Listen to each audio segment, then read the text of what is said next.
Kimochi. Oh my god, EliteAri, did you recognize that?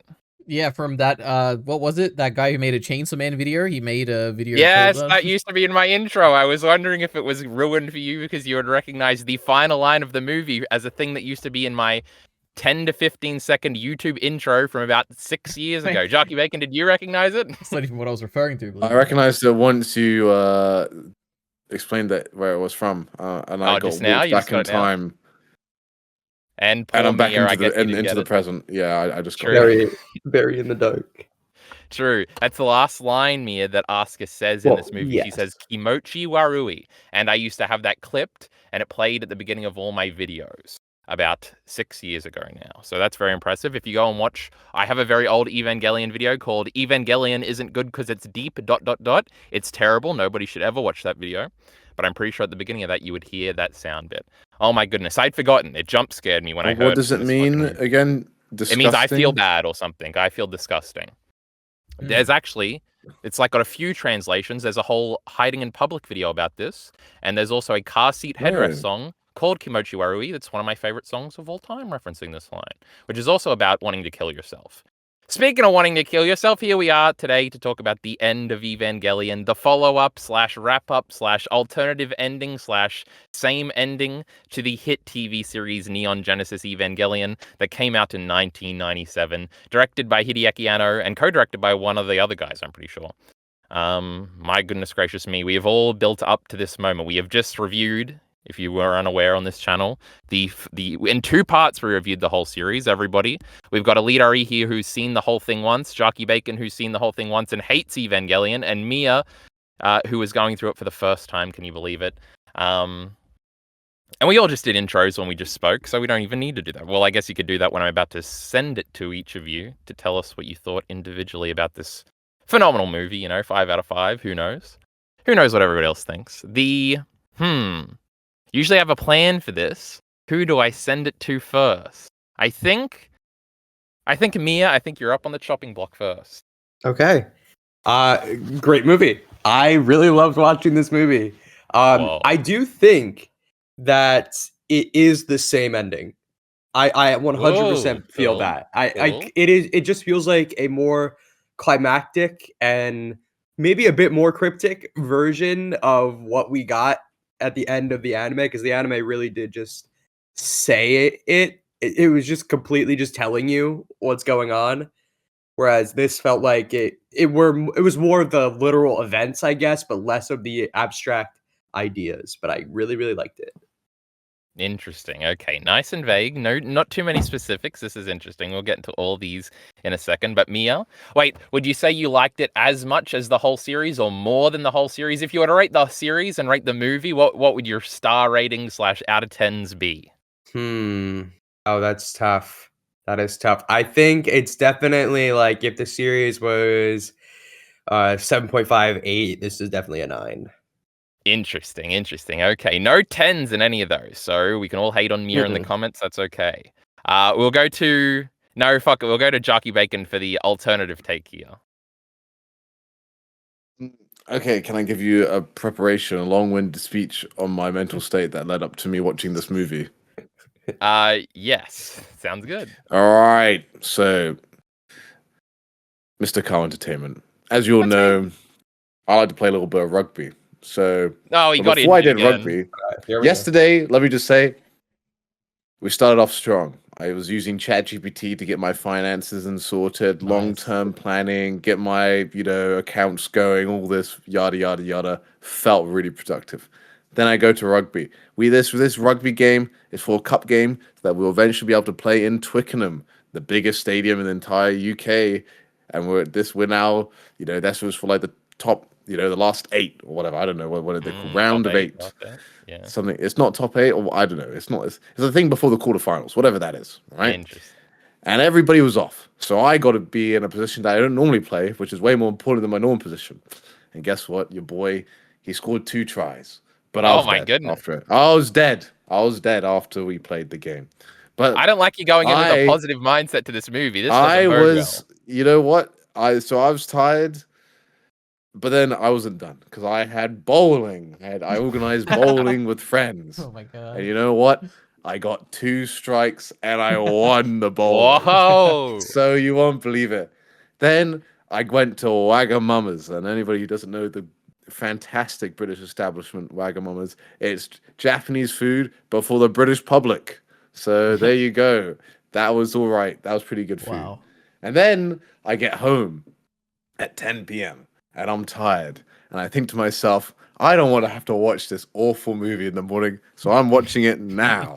So I'm beat up, bruised. I cramped both my calves, one of my quads and the other hip flexor, and I'm sitting there on the couch, drinking a protein shake, making sure to get my macros in, because we're dieting, because it's January still, unlike today, which is February. And I watched the movie, and I did not fall asleep. And so that's the biggest compliment I can give this movie, because I was so tired, and I genuinely could have fallen asleep right then and there. So there we go. Wow. And that's a didn't fall asleep out of 10 review from Jockey Bacon. Yep, there we go. Incredible stuff. EliteAri, try and follow that up, pussy. Okay, the movie, it didn't really connect to me much, which is sad. Sometimes I really get emotionally invested in stuff. I really got emotionally invested in that finale of that first actual show, and that was really good. I was a little bit confused, but to be honest, I don't think it's I think it's more confusion that doesn't really matter to the, I think you can kind of be confused and still get the point or whatever. So I think I get the point. But it just didn't grip me in terms of emotions, which is really sad because the show actually did. But there are there's a few things that are really good. Like the depression aspect of Shinji really got, I like that. I felt that, and the Asuka scene, which is the scene I knew going into this, but it lived up to my expectations, and I really, really, really like that still. So there's stuff that I like, and the visuals and the weirdness and the I guess the artsiness, I like that a lot. But yeah, didn't have the highs of the show in terms of connecting to me too emotionally, I would say. But yeah. Interesting. Now I do remember I saw this coming with EliteAri. That's why I didn't go to you first, because I was hoping Mia would have a much more glowing review, which seemed to end up being true. Because the last time you did say oh, I really like this ending. So, and I was like, uh-oh, if you like this version of the ending, I'm not so certain you're going to like the other version. So interesting. And I was just listening to it just now to keep up with any predictions Mia might have made that we can call back to. So that's interesting. No glowing reviews for the greatest movie of all time. How shameful. Interesting. Mine was pretty glowing. Huh? Yeah, it was Jockey Bacon. It was Jockey Bacon. Okay. Good. Where the fuck do we go from here? Do we want to talk about the plot? Do we want to go through the characters? What a great question. It's a movie. It's a movie. We can go kind of step by step probably, because we can kind of go through all of it within 3 hours.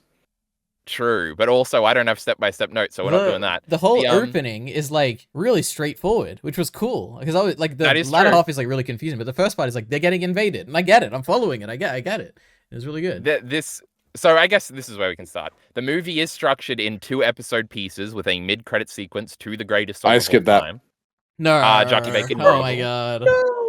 I was not EliteAri's defending it. I love the credit sequence. It's so cool. Me too. Yeah. It was it was cool, but then I watched 15 seconds and I was like, I'm gonna tap out. I'm gonna watch the rest tomorrow. Megan, you missed the bit where it's the credits go all the way up and you think it's over, and then the next level of credits come and it's we're doing it's continuing. I experienced that.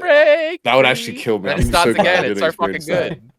Yeah. The song pretend ends too. Yeah. It's so great. Now that song is an OST song that's played throughout the whole show, and in the end of Ava, it got lyrics, and that is the coolest thing to ever happen in fiction. So we'll all respect Thanatos I Must Be Yours edition, End of Ava. I will say this is probably the greatest movie soundtrack of all time. Of course, we've got Tumbling Down we can talk about eventually. Ray 3, which was my #1 rated overall OST pick and my top 30 or whatever I made, only plays for about 30 seconds in this movie at the peak of Shinji's coming out of instrumentality, so that's pretty epic too. And, we've also got I Shinji, which is another great song. There's just so many great songs in this one. So, can I also say something that's not to do with the movie, but is at the start of the movie? So many little thingies. Go ahead, Bacon. I was sitting there watching all these intros from the production companies and stuff, and someone in 10 years is going to make a YouTube essay, but those old things that they used to have before movies, because I don't think they happen anymore. Yeah, sure. How there's Oh, I'm Sega so was nostalgic for it. Sega, Production IG, that Production IG had a was the Pixar-looking logo. It was weird. Yeah, that was crazy. There was a lot more too. There was the one with the waves that's always in front of anime movies. But yes, there were a lot of logos at the beginning. It's pretty funny. But true. I guess we can go through as chronological a fashion as we can. It is interesting because I didn't remember a lot of like the first 10 minutes of the movie. Like there's even an intro scene with Rei where she's like broken Gendo's glasses, which is something she nearly does at the end of the show. So I didn't remember that shot at all. So that was kind of interesting to me. But we do start basically with all the Nerve people just having a meeting, them kind of saying, what the fuck are we going to do now that we've won? And then Seele basically explaining how, well, we're going to kill all these fucking idiots now. Gendo's fucking with us. And they send the military in to kill them all. And it's this sort of struggle where they are all getting skip over a very climactic scene, though. Oh, yes, I forgot. We didn't say the first scene, which is Shinji coming. Woohoo! He does do that. Actually, that was way more gross this time than I remember it being. I forgot. I think it's because I'm used to the still image, but the fact that it's actually animated. Yeah. Oh yeah. I was surprised they have, they have actual nudity. True. Yes. Asuka's bare breasts are in this movie. My goodness. There's a lot of boobs in this movie. That's true. Rays are everywhere too. Giant planet-sized boobs. Can you believe it? Now the Shinji thing. Obviously, it was funny because the Chainsaw Man chapter kind of recreated the still. Also. Wait, I was going to say something else about this scene. Oh, I believe last time Mia speculated that it was Rei that Shinji did this to, but in fact it is Asuka. So that was a funny little predictions thing. Close, but no cigar, Mia. Can I just a bit more before more plot? What do people think about the aesthetic that it was in 16:9? Yeah, it's in widescreen, especially at the beginning. It's very washed out. I didn't even notice. Really cool. And it's like more digital, I assume. Oh, I did notice that. Or was it still Cell? Is it Cell or digital? I don't know. It looks much less. I think grainy it is at some point. It definitely did look less grainy. Yeah.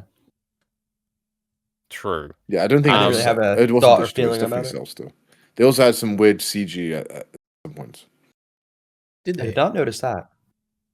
Yeah, at the end with the bit of Longinus. When it's to be fair, it's a complex 3D object. It's just rotating around an axis. Yeah. When he's like floating, it's not that bad. It's fine. Jockey Bacon's a hating ass hater. What can we say? Now I just noticed things. Proves he was paying attention, and I watched this movie. Yep. True. The actually, we can talk about everybody. Can we be serious for a moment and talk about this jerking off scene, please? Okay.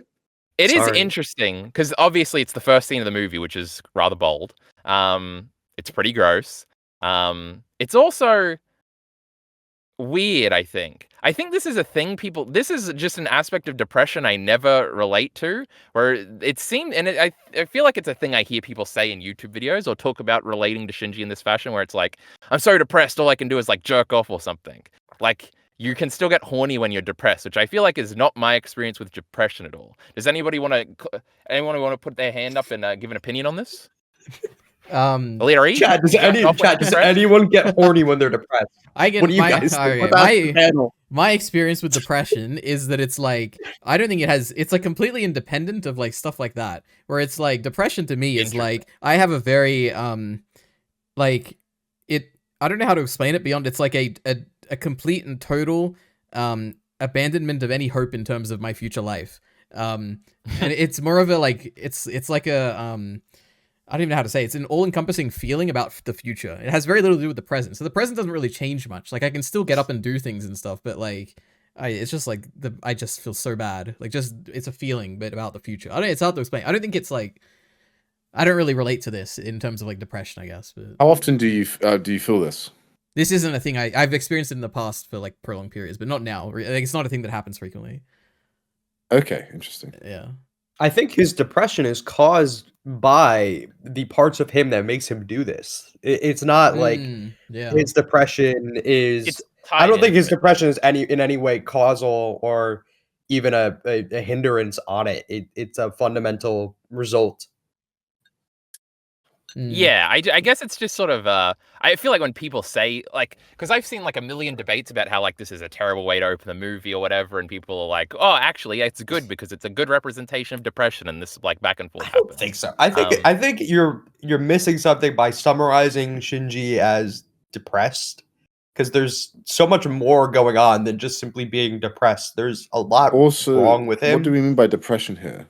Because has anybody in this in this call been clinically depressed? Absolutely not. I would not see a doctor. What is that? That's for losers. Unbelievable. That's true. I don't know what if I take up all time. I couldn't have expected anything else. My life is great. I've never been depressed. True. I was going to say that about Bacon. If you had retorted and said, "Actually, I'm depressed quite frequently," I would feel like a bad guy. So I didn't say that, but I nearly did. But I should have. So that was a missed opportunity. I feel like I'm probably more, maybe not more horny when I'm depressed, but like would be more likely to act on being horny because I'm just like so unproductive. Like it's one of those things. Yeah, that's like, probably it. I think it's like eating more food or like basically doing easy things for that dopamine rush. That's like, probably Yeah, you're depressed, you're inside, and it's like, oh, well, I guess I can do this. Like, I've not made any YouTube videos today. I've not, gone bowling or, didn't score 2 tries. Yeah, or did my finances, all this stuff. Like all these things that you need to get doesn't exist. That would be the most depressing. No, that would be depressing. Alita, are you not allowed to join in on our sarcastic? Yeah, man, that Photoshop AI. Imagine if that disappeared. I couldn't generate images. Oh, no, that's a good point. Yep. No, I actually put in my markdown file, my CSV, and I got it to analyze it for me, and that's great. I'm pro AI when it does. Wonderful. I used it on my PowerPoint. That was crazy. Should have used it to make some Evangelion notes here. But true. Shinji takes the opportunity of Asuka's bare bosom and jerks off over him. And Asuka does find out about that later in Instrumentality, so Shinji's not getting away with it. Oh yeah, of course. But Shinji is very depressed. Kaoru's dead. He wants to cry. No, he can't talk to Misato. Rei's a new Rei. Can't talk to her. So he definitely. And this is an interesting thing because this isn't really a part in the show at all. So it is kind of new information where it's like he's very desperate for Asuka's help for a lot of the movie. And he's very defensive of Asuka later. And I think that's an interesting piece of Shinji characterization.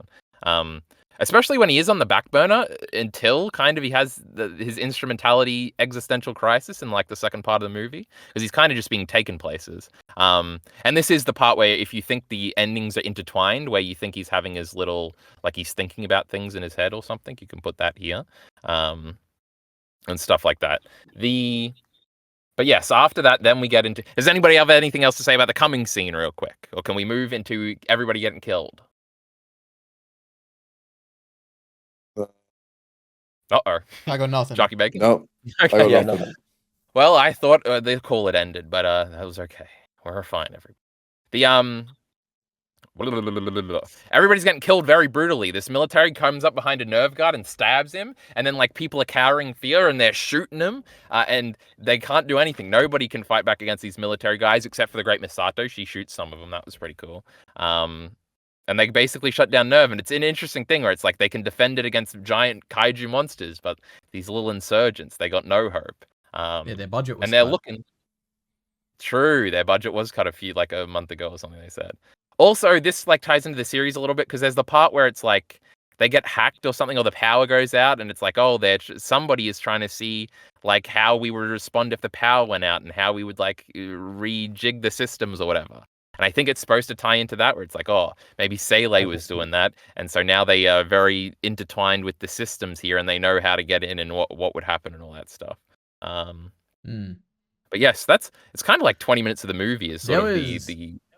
Go ahead, Illyri. Well, in this section, there was one thing that stood out to me, which was there was a shot of a woman dragging like her friend or like someone like a coworker or something, and then she got shot, and I was like, man, that one, I don't know why that felt like so real or something. Like that one like was the most emotionally. Like, and there's the other one where a woman gets shot or someone gets shot and they're on their knees, and then the guy shoots her again, and then he just stands over her body and keeps on shooting her. Yeah. There's also the one where they're flamethrowing people alive as they're screaming. That was pretty crazy. But yeah, there's lots like this. They're going all out, this Seele. They're not very nice gentlemen. Also, when that one like evaporates later, he has like a robot skeleton. So that's kind of crazy.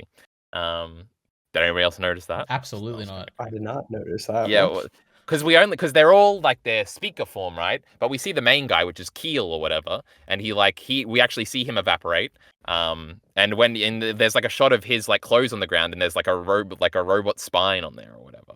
So I think the implication is he's like hundreds of years old or something, and he's been planning this for a long time. And I think that's part of like the extra lore or something. But that's a little bit of an implication there. You know, open your eyes when you're watching the movies. What are you guys doing? But yes, this happens, and then Misato has to go and find Shinju, who's just hanging out under a stairwell somewhere, depressed.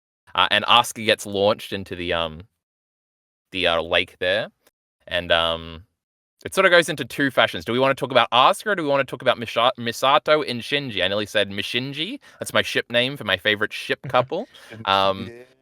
Mira, I'm putting the pressure on you. Which way are we going? Tensei, man. It was yeah, we gotta go with that. We gotta go that way.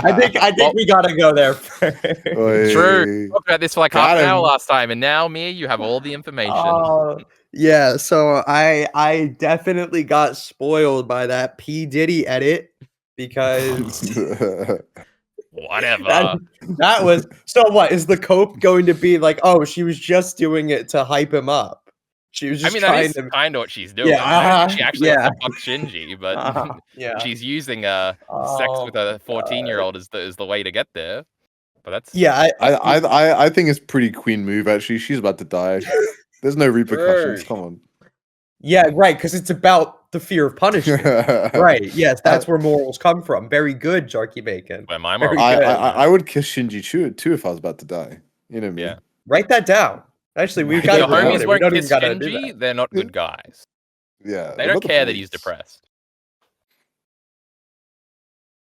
Yeah, she's got issues. That's all I'm gonna say. I still think, I think she's a phenomenally written character, and I think she's very interesting, and she's a very messed up person in the exact ways that I felt she was messed up. I still don't know if the author intended that scene to be like, look how fucked up she is, or was it supposed to be? No, I don't think so. Wow, I wish I was that Shinji.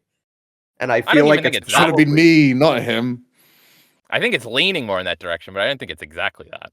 It definitely isn't exactly that, because you don't want to be Shinji, you don't want to be her, you don't want to be any of these people. It's kind of Shinji's fundamental. The luckiest 14-year-old boy in the world. My goodness. So what I would like to know is, Kyle, what is your consensus reading on Misato now that all the Misato is on the table? In which regard? In the pedophile regard, or in the the intentionality of the scene regard? Or both? I guess I'd be curious about both.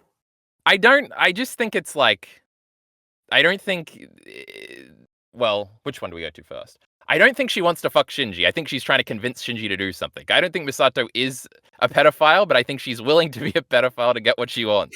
For the greater good. True. So and in that way, she's kind of a hero. True. She'll do what you wouldn't dare do. True. It is crazy though, because Shinji, it doesn't really. Well, it kind of does something. Like Shinji goes up there, but he can't get in the Ava because they've frozen it over, and he has to wait for Yui to wake the fuck up, which is also after Asuka's already dead. So, but anyway, that's a different thing. We'll get to that in a moment. The other one is the intentionality thing. I don't think they think it's like a big. Like I think they think if the story was written in a way where Misato actually wanted to fuck Shinji, I think they would say that was bad and like immature. Like, why would you want to fuck a 14-year-old boy? But I think the intentionality is just like, I think it's a growing up thing, because this is another thing. I always bring up the Black Lagoon example that's kind of like this. There's another one too that's like an anime that I've seen where there is a lot of the time where like the boy or the older girl kisses the younger boy, and it's supposed to be a like, you finally become a man scene, which is kind of what Shinji's arc is supposed to be, like him taking control, figuring things out for himself and stuff like that. It is also interesting that he still is kind of whiny a little bit for at least a little bit after that. Obviously he takes it to heart, like he holds on to Misato's cross. It's got blood all over it. He like basically puts it up as his like symbol for the new Earth that he's about to repopulate with Asuka, if you know what I'm saying, at the end of the movie. So he still cares about Misato, and stuff like that. Did I answer those questions? Yeah. I think I got your take. I never dodged a question in my life. EliteAri, did you think anything about any of this?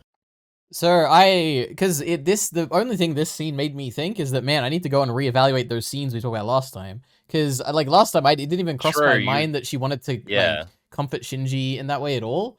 Like, I thought it was purely, like, a motherly thing, and she wouldn't even cross her mind at all. But here, it clearly crosses her mind, which is weird. Like, a little more. Yeah, exactly. Like, it crosses into action there. But, it is just weird. Like, I guess I'd have to think about it. I haven't. It's one of those things in this movie where I'm like, that happened. It's strange. I'm a little confused, and I don't know how it ties into anything, and it doesn't really resonate with me. That's where I'd say with this thing, but I don't know. At the very least, actually, Kyle, you go ahead first. Well, no, you should definitely go. Okay. I feel like she clearly, it's not like she thinks it's okay because, well, she's very much struggling with it because right after she's like thinking, did I do the right thing? Did I do the right thing? It, like, she was clearly. I don't think that's regarding the kiss. It's kind of a. You think so? Well, I think it's like her entire actions leading up to this point. Yeah, it's not just about that for sure, but I think she very much struggles with this, and it is a lot like Shinji in the way that she hates these parts of herself, because that's what the entire end for her was in the show. Yeah. Was this same kind of self-hatred that all these characters have. So I don't think it's meant to be I do think it's something that's meant to be criticized about her, and I don't think that she's like, willing to go to bat for it for sure. See, I don't think Misato thinks she did anything wrong with kissing Shinji. I think she's just like, whatever, this is just a thing. Like, if it motivates him, that's cool. I think she thinks that he wants that.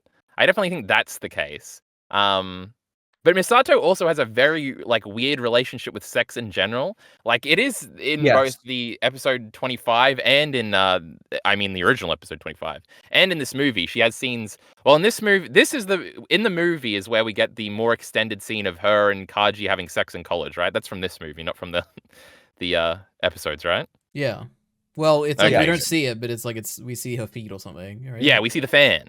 And her shin. Shinji's watching. Yes, and Shinji's watching, and she's freaking out because she doesn't want Shinji to watch, which is a similar thing does happen in the other episodes, but we see it more extended here. I watched this like immediately after our discussion last week, so it's kind of blurring together for me. So she has a very weird relationship with sex, where she's freaking out at the idea of Shinji even thinking or seeing her in any sort of sexual situation. The fact that she's like willing to confront that with him, then like really just in the moment in the show, he or she knows she's dying, so she knows it's like a false promise. And I think the interesting thing is that it like doesn't convince Shinji. I don't think. I think Shinji knows that she's dying. That's why he like cries as the elevator goes up. So I think it's like a last gasp of like, oh, like when we get back, like we'll be together again, or that type of thing too is like into it. Oh, EliteAri, do you think it has any crossover with the Black Lagoon scene? Well, do you this one at least makes more sense than the Black Lagoon one. The Black Lagoon one just baffled me. Like, it's the Black Lagoon one is also the kid kissing the woman, not the woman kissing the girl. It's the boy. Like, it kind of, I don't even know. Which scene is this again? Right. The last scene of Roberta's blood trail is Garcia kissing Roberta on the mouth. Oh, I forgot about that. Yeah. That just felt strange to me. This one I get it like a little bit at least, and it's like, I don't know if it's related at all. I don't even know if I'd connect the two. Well, it's just like the only other example that's coming to my mind, I guess. Yeah. And I wanted your judgment on it, EliteAri. Is that such a hard thing to ask? Now, you know what I say? I say, what a weird ending for Black Lagoon. That's what I say. True. You love that Black Lagoon. I love it. Anyway, great final season. True. Where are we up to in this? Misato fucking dies. Can you believe it? And this kind of ties into maybe we have to have this discussion now. But the insinuation at the end is that anybody that wants to come back to life can come back to life. But we only see Asuka because Asuka clearly dies and then is back at the end. So that's like a thing. And I think Yui has a line about that, about if you want to go back, you can go back or whatever. And it seems, and my interpretation is that literally out of all of humanity, only Shinji and Asuka decide to come back. Wow. I don't know. I didn't get that. Because I it didn't read depends. that at all. Yeah, quickly. Because obviously Misato could come back, but Misato also has a line about how she's exhausted.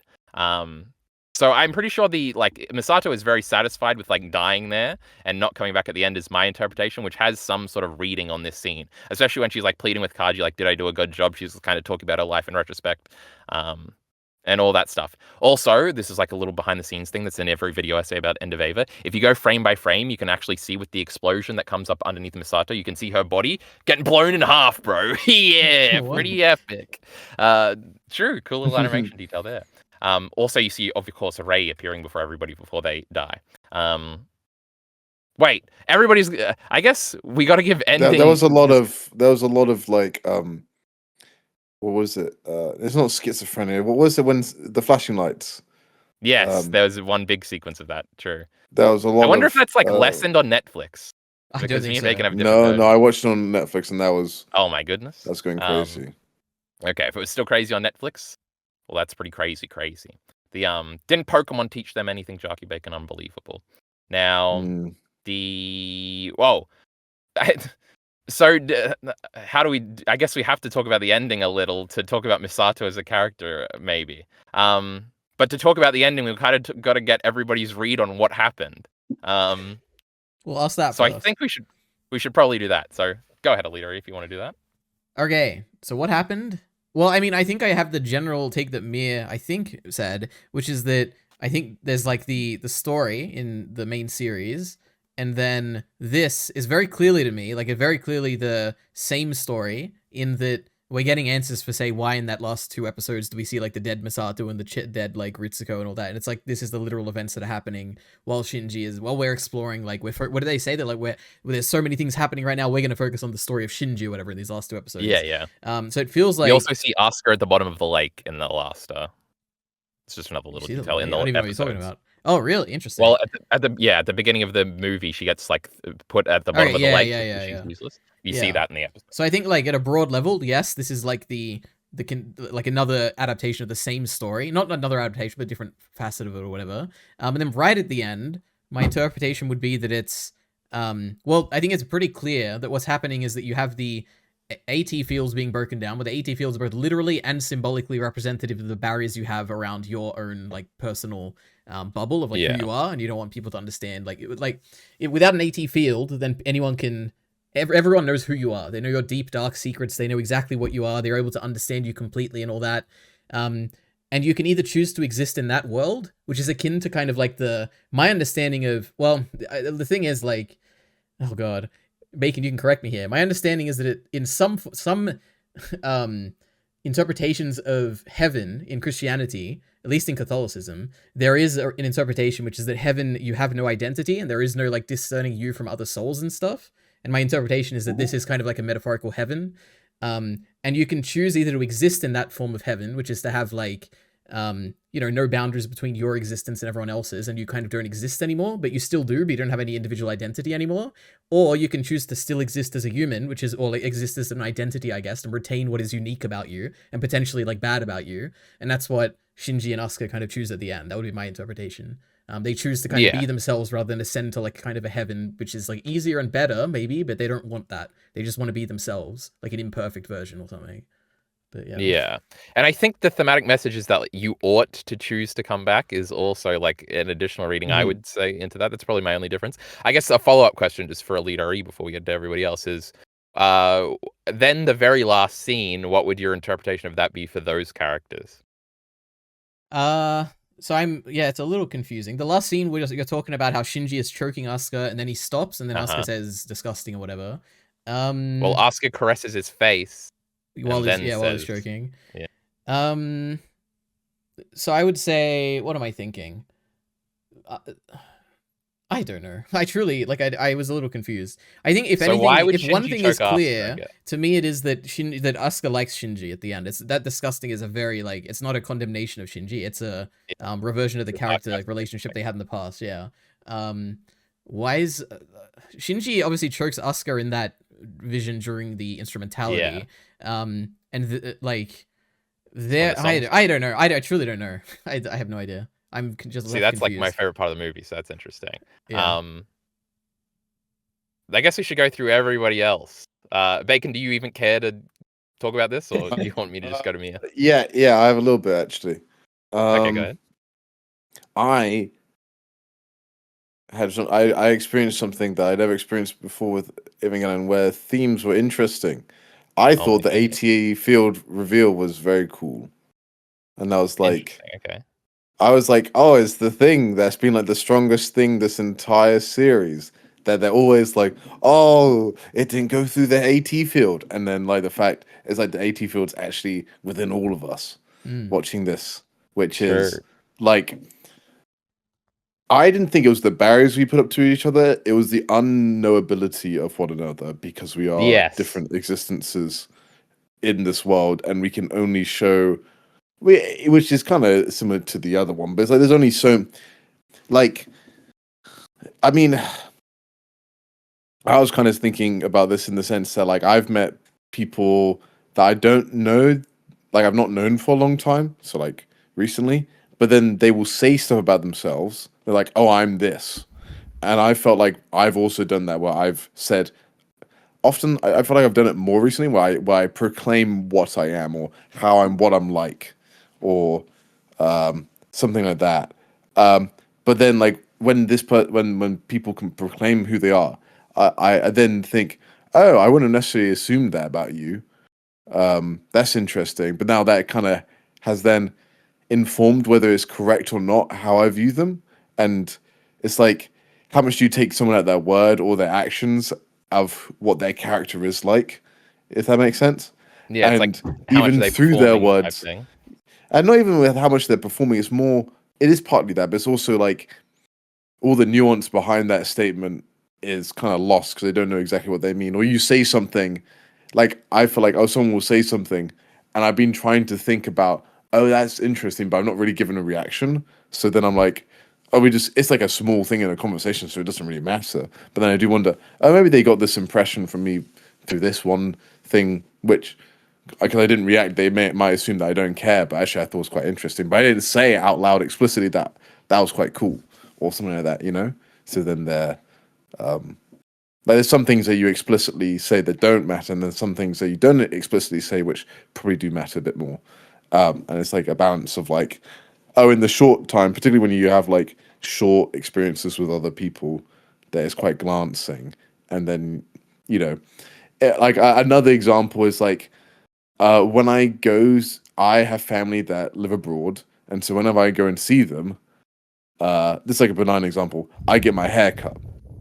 So they probably, every time they see me, they probably think, oh, Jack is quite, you know, he's quite well put together or something like that, you know. Or like if you see someone that you've not seen for in a day, if you look really good for just that 24-hour period that you see them in, they'll have a lot better impression of you than if they saw you at any other point during the week. It's like you cement that new image of yourself in their mind. The image you give off in a scripted video versus in an unscripted video. True. My goodness. True. I sound way cooler in scripted videos. Amen. Real life. Ugh.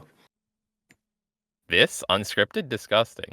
But yeah, I think like this is like, I think what you're describing is like half of the whole Ava point, or like the struggle at the core of like the depression that is in Ava, where it's like the hedgehog thing about people getting close, and then there's also like the you in Asuka's mind or Asuka in Shinji's mind, and how they're different people, and how you will probably never be satisfied with the version of them in the mind, and it's sort of a perception reality thingy.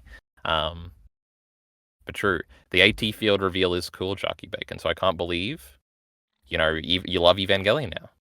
I love Evangelion. Ooh, we didn't even need the rebuilds to make Bacon love Evangelion. Can you believe it? Yeah. Mia,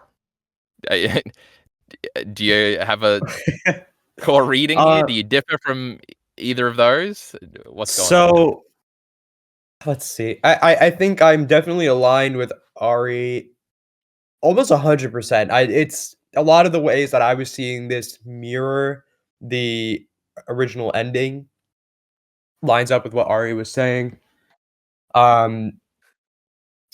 Let's see. I do think it was interesting. I think the thing I was thinking about that mirrors it really well is episode 24, I believe. It ended with the whole this is one possible ending where everyone dies, and then the next episode, Shinji comes to the conclusion that he doesn't want that, and he wants this individuality. So that progression is there, and I think the only thing I really feel kind of lost on is the choking thing.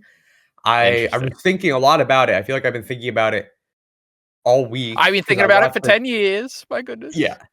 I don't know, because there is the choking scene in the anime, which is more of an abstract thing in his head.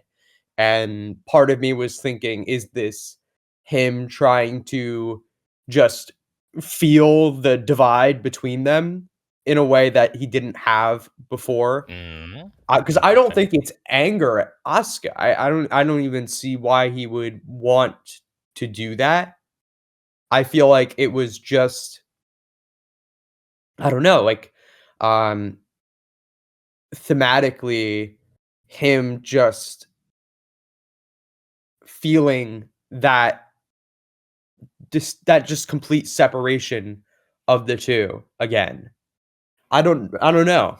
I have no idea what that was my vague understanding of what the choke was trying to convey. Do you think it's a bit more literal? No, kind of in both ways. It's interesting because I don't think I've ever actually thought about it that literally, where it's like, oh, he's like establishing the barriers between them, which I do kind of like. I think that's cute. I guess there's a few things. I wrote down a few things while everybody was talking. Firstly, I think to introduce some annoying discourse into this, I think there's usually two readings where it's like either you think End of Ava and the original show have polar opposite endings, where the original show is very happy and End of Ava is very depressing, and like the whole world ended and nothing happened, and then they would choke on each other, and it's like, oh, they're just gonna kill each other after we cut to black and everybody's dead or something. I feel like that used to be like the default reading until like 5 years ago, when like 7 video essays came out in 1 year talking the opposite. I've always thought the opposite. I've always thought that they're like the exact same ending, just like End of Ava is like more cynical in portraying it, in a sense, where it's a lot more graphic imagery and terrible stuff happening, and it's very overloading and it's very intense. Versus the last 2 episodes of the show are very sort of like mellow and contemplative in a sense. And you kind of get that when we get Shinji's external monologue. Hold on, I just want to write down pyramid. So yeah, I've always agreed with basically what Ari and Mia are saying, and Bacon too. Except for the last bit with the choking. I do think the point of the choking is that that Shinji hates Asuka. I think the point is that like we are back in this world, and it's not like a happy ending. It's not like heaven now, where everything's going to be okay. Like we are back to the same position where Shinji and Asuka kind of hate each other, and they're kind of in love with each other. And I think you kind of see both sides there. But I really, really, really, really like, and it kind of makes the whole movie for me, the inversion of Asuka being the sweet one and Shinji being like the mad one. And I think that's what's happening there, because Asuka is like has never done anything so nice as like caress Shinji's cheek before. But here she is while he's choking her to death. After he failed to save her earlier, and she died because of him earlier too. And she like, for whatever reason, asks her in this moment, after similarly having a similar existential crisis, kind of like, because you get those little bits in 25, I think it is, where you get like the Asuka portion and the Rei portion. So it's like Asuka is also going through a very similar thing, and she has come to the same conclusion. It's also interesting that they feel so different to each other, and they're sort of aesthetically and how they act very different to each other, but they're the only ones that find themselves in the end in this weird like new Adam and Eve or Adam and Lilith situation. With Rei's decapitated head looking over them and stuff like that. Also, obviously, like Shinji cries down on Asuka's face, and it is like, it kind of is very like, because it kind of calls back to that first scene. If you know what if you smell what I'm cooking there, it's oddly gross and kind of sexual. So I think it's kind of like a sex metaphor too. There's also the thing of like, assumingly when they're in the LCL. Like, because there is the line about how Asuka says, like, I saw you jerking off over me or whatever. Like, they do kind of entirely understand each other for a second, and now they're back. So it's probably clear that Asuka in there would have seen like what was happening inside of Shinji, and Shinji would have seen what was happening inside of Asuka. So they do kind of understand each other a little better now. Is also a part of the reading. And also the Asuka thing too, because obviously Asuka's the best. It's like a lag where like she's trying to get her defenses back up by calling him disgust or saying the situation or either him are disgusting at the end. But it like lags beneath her, like, because she's like out of it. It lags behind her like gentleness or whatever. I think that's like a very interesting like. Well, she accidentally was honest for a second. This is crazy. This is the first time. Maybe there is some hope here. Type ending. I forget what the exact thing is because there's like the pop-ups because it says like final episode or final again or something. It's like separate than episode 26 in the movie. I forget what the fucking subtitle is, but it's like part of this where it's not I want you. It's not it might be I need you. It's it was like something like that. Yeah. Yeah. And it was like, oh, that like relates to all this. So that specifically about the choking / the hatred, I think it's like they're out of like their heaven kind of world. It is the real world, and it's not going to be happily ever after. Like they are going to fight every day, but they're like, there's hope that they could like make it through and stuff. I have a lot. It's of like showing the love actually. and hate that still exists or whatever. I do agree with that. I think I wasn't. I don't think I was putting it right. I'm trying to figure out how to convey what I'm thinking, but I think that is more like it. At least in the part where it's like a return to the very imperfect way these two connect to each other, and it's not it is meant to immediately demonstrate how unclean this way of connecting to each other is compared to the full like removal of the AT field, full like merge together situation that the instrumentality. It is supposed to be immediately like messy and uncomfortable. I do think that is the primary way. I guess what I misconstrued was the idea that this is something that Shinji was like kind of intentionally engaging with. I definitely don't think it was him just I don't know. I don't think it was like a conscious decision to feel that division again. I do think it was more of a choice from the just like a writing and thematic choice to show that division almost like immediately again and just show in as the concise a way as possible how messy their relationship is, but the fact that they chose it anyways over the instrumentality, that is because very much in line with what I was thinking. It's another thing, like, Asa can't hide. Like, she chose to come back. Like, she can't, like, say, like, Maka Shinji, I don't even like you. Fuck off. True. Like, yeah, that's another thing. She's here. You can't do it. It's probably I did not catch the gentleness that you mentioned. I didn't realize that because my reading of that, and I do think I land more in what you're saying, but my initial reading of that was like, Shinji chooses this world instead, and he kind of met with this rejection of connection immediately, and it is still, I guess, in line with that. I guess I took it more as a negative, but because I didn't really realize the gentleness, and I do also agree with what Ari said that it was a bit, I don't know, not like a genuine attack on Shinji, a genuine rejection of him.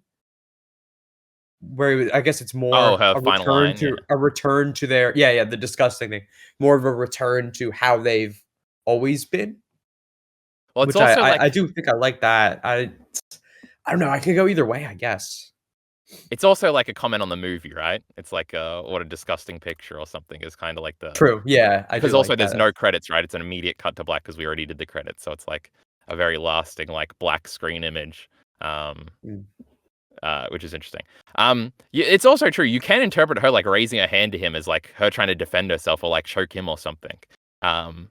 You could do that. Also, a very sort of side tangent thing that relates to something we said last time. No Asuka eye patch in this movie. Yes. So I guess that is a rebuild thing. That is indeed a rebuild thing. The back to Wait, her eye is like missing at the end, right? That is true. I think it has a bandage over it. Oh, it's bandaged. But yeah. Okay. Which is interesting because it seemed that was like the indication was that like that's where she got lanced. But everything else healed, so I don't know why that wouldn't heal, but maybe it was just because it looked cool. She didn't want it or something like that. I was trying to go back to something, but I think I forgot. I do have one more thought about go ahead. Your interpretation.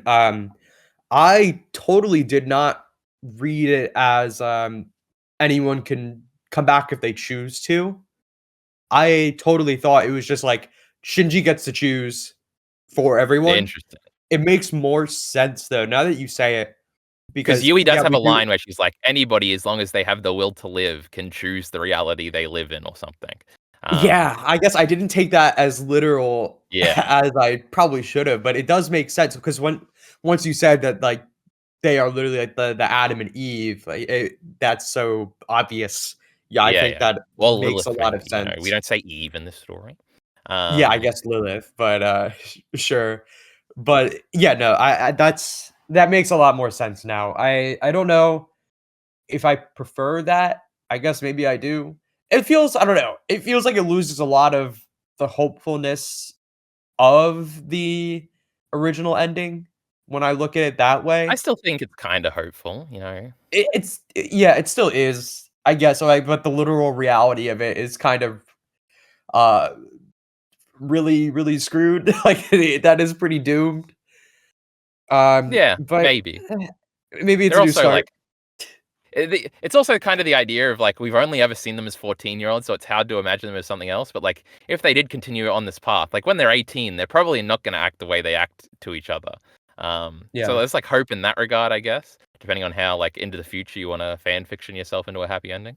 So there's that stuff. There's also just on a more general kind of Jockey Bacon-esque thematic note here.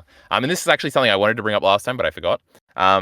Is the becoming one thing. So this is more emphasized actually in the original episodes where there's like the continuous sequence of all the girls saying, become one with me, Shinji, or whatever, as they're like nude and they're like going towards the camera like this. You see how my voice is going forward and backwards? I'm Asuka right now on top of Shinji. How sexy. There's this is actually an interesting thing because it's kind of the I think it's one of the core points is because there's the joke about this movie how everything's just a metaphor for sex. Now there's a lot of like there's a lot of vagina symbolism in the movie, especially on Rey's forehead or whatever. And there's a lot of like the lances are going into things and it looks very penetrative. And also is the last scene a sex metaphor, is the opening scene is jerking off and all this sort of stuff. Then there's also stuff like this in the first in the show. But then there's also the interpretation or like because Misato kind of has the negative interpretation of sex, but there is kind of a more sort of romantic interpretation, like not even in the romance sense, but in the like proper sense or something, where like becoming one with the person is like sex, because obviously, my goodness, insertion, and now you're like one thing. Then there's also like the everybody melts into the LCL and becomes one entity. It's like everybody has sex and becomes one thing. But also there's the way that they interpret love into this, which is it sort of depends on definitions of love or whatever. But love, I know a lot of people say this where it's like when they are in love with their partner or something, it's like they want to know everything about their partner and that sort of thing. And they want to be like one mind and work as a group. And like, there's no secrets between us. We know everything about each other, that type of thing. And that type of romanticization, I think kind of the position Ava has is like, that's impossible and it'll end up blowing up and you'll be mad at each other because there will always be little differences. And these little differences will become hedgehog spikes that stab each other because you have differences of opinions on things and you can never actually be a one person unless we have this metaphysical, crazy third impact thing where we can make this a reality. So there's that aspect of it where it's like, you want to become like the intriguing thing of like, we wouldn't have to be prickly towards each other. We could truly be in love if we knew everything about each other by becoming one person. There's also the other aspect of like dissatisfaction with sex as a concept of getting close to someone, which again kind of ties into the Misato stuff, because I guess it kind of ties into any sexual relationship in the show, from Ritsuko and her mother with Gendo and everything like that. But there's like sometimes, like sex is a metaphor. Sometimes, I don't know how else to say this. Sometimes when you're having sex, guys, there's like a dissatisfaction with like you almost want to get closer. I don't know how else to explain this, and I feel like Ava is very much about this in like a lustful sense or like some sort of primal sense, where it seems to be a general feeling a lot of people have, where it's like you're like on top of each other, literally inside each other, and it's like you're unsatisfied, like you kind of want to melt into them or something like that. And this is kind of like a some sort of yearning you have. And I think Ava wants to tie it into some Freudian thing where it's like you want to like be one with your mother again or something like that. But it's a very interesting, like, because there's the scene, and this is how it all ties together, you know, I'm going somewhere with this, where Rei and Karu are both, like, melded into Shinji, but they're also, like, on top of his dick, very obviously, where it is, like, a very direct sex metaphor, when they're melting into each other. I think it's, like, the last thing before Yui has the speech that makes Shinji go back, where it's, like, they've literally melded into one sexually. Like, it is, like, a sexual imagery where they are melded into each other, and you don't know where the other starts and the other begins. And there seems to be some longing for that we are tying into all these like primal longings that is supposed to be satiated with the becoming one thing with the LCL stream instrumentality. That's what it's called. So I think all those things are part of it. I don't know how to transition out of this. The only other note I have is pyramid. Anybody have anything to say about that? So, I mean, there is like the whole thing, like in Genesis, like when you become man and wife, you become one flesh, right? True. Which is like, I think is what is behind the consummating of marriage, at least theologically. I have no clue about the legal or whatever. But yeah. Yeah, I mean, I guess maybe that is like, I don't know. I mean, there is, yeah. I mean, there is a lot of sex stuff, and it is a bit like, it's always hard for me to, I guess, Ray's forehead literally had a clitoris. I saw it. Yeah, to pass the difference between like someone just being, like the authors just being like horny, and then wanting to make it like seem more like Renaissance for it to be like art or whatever. I don't know.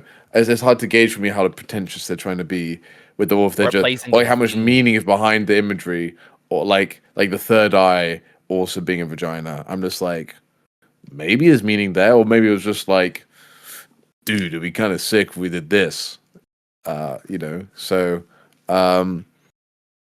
yeah, I mean, I guess it is interesting where it's like the closest you could become what Anno is trying to say is like, yeah, the closest you can become to reducing your AT field is by having sex with someone. And well, yeah, it's kind of that, but it's also like so lovingly, personal. Like if you're in a relationship with somebody and the aim is like to become one. Yes. Like to become a unit. Yeah. Yes.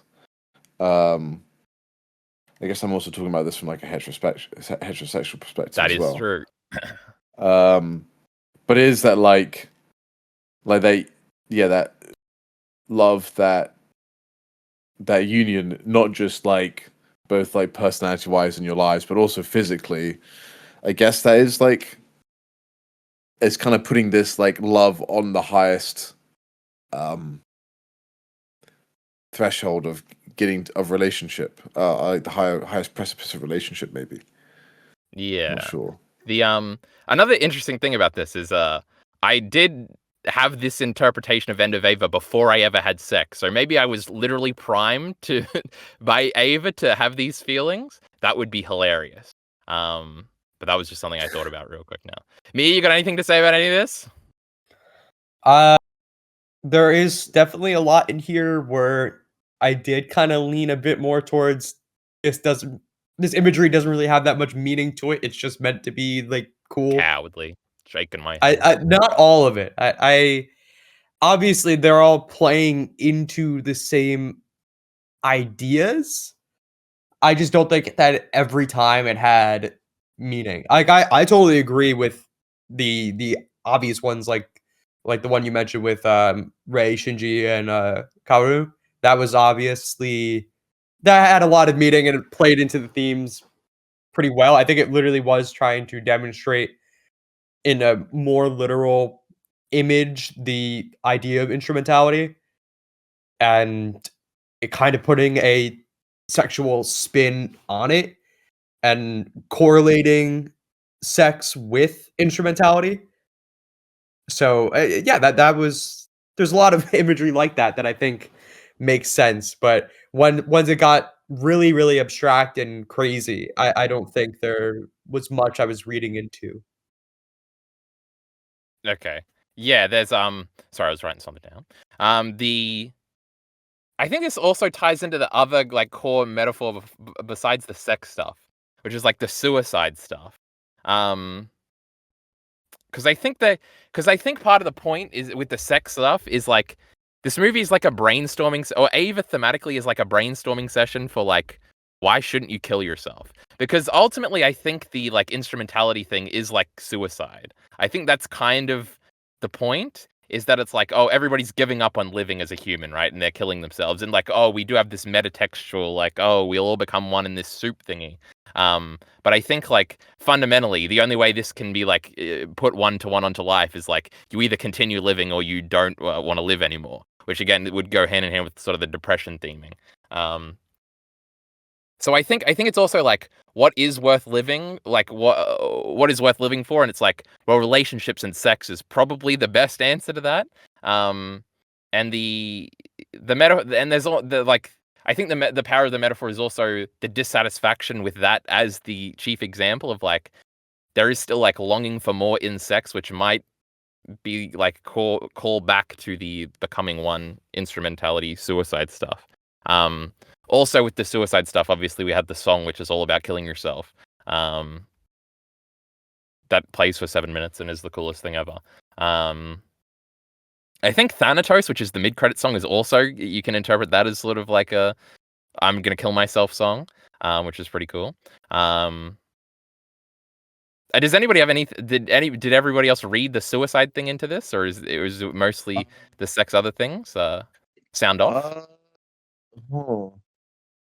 I mean, with like the suicide and stuff, I guess I just didn't really see it. It's one of those things where it's like it's so broad for me that like it's kind of everywhere in Ava, but I didn't really see it in this part. But it could be there. I mean, like, but then it's Ava. Like, for me, it's a bit yeah, it's hard to get at sometimes. So I do think the instrumentality is kind of related to that. I mean, it is a choice of choosing life as like, I don't know, life in its flawed entirety versus choosing an escape where you are no longer yourself. That is very much suicide.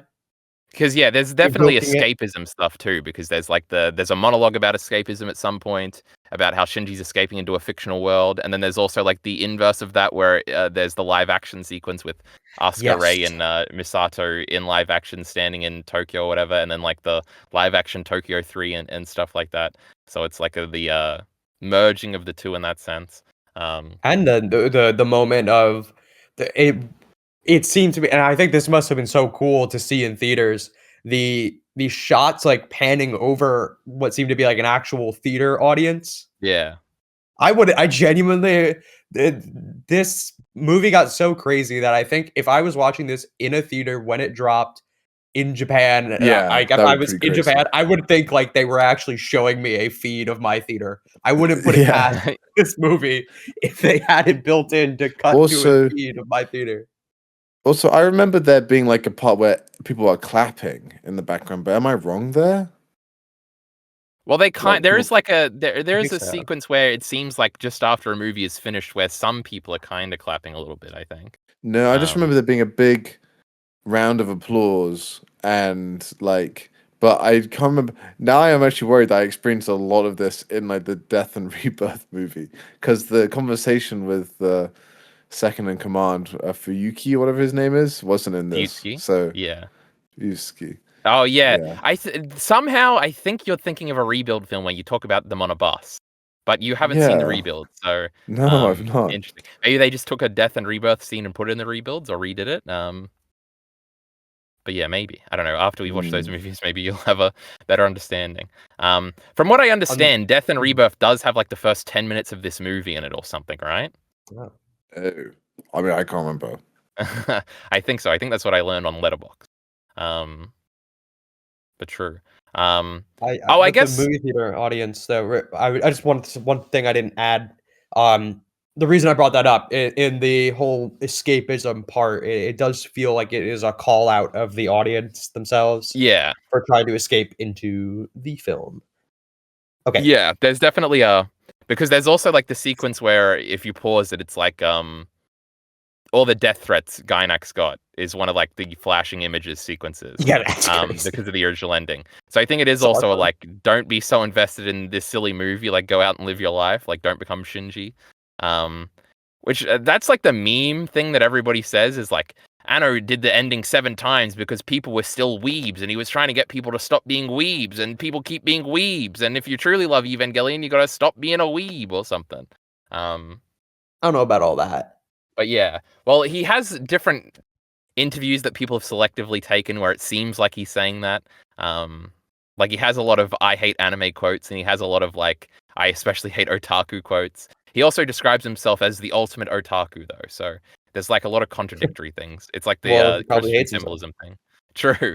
But he got married after he finished End of Ava, and now he's happy. That's how the law goes. Okay, he married a manga lady, and Karakano's about it or something.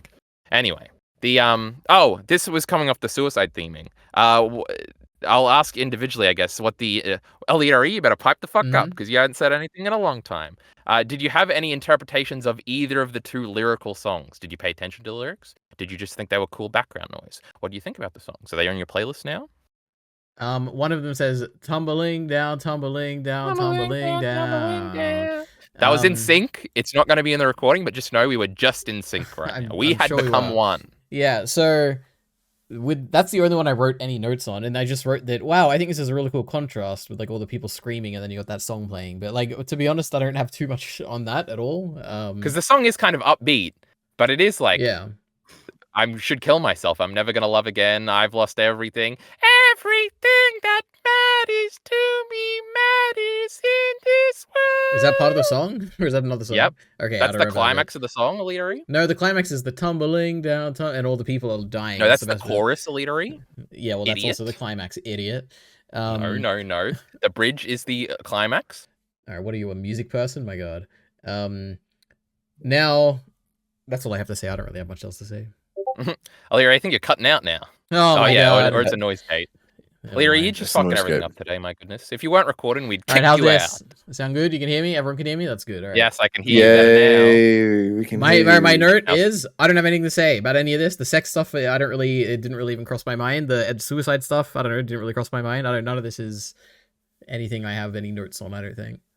Carl, did you hear that? Your point was boring. Oh. I know it was boring. It just didn't even cross my mind when I was watching. Well, you're not getting out of it, Jockey Bacon. Do you like the song or what? Yeah, I liked the song before I watched the movie.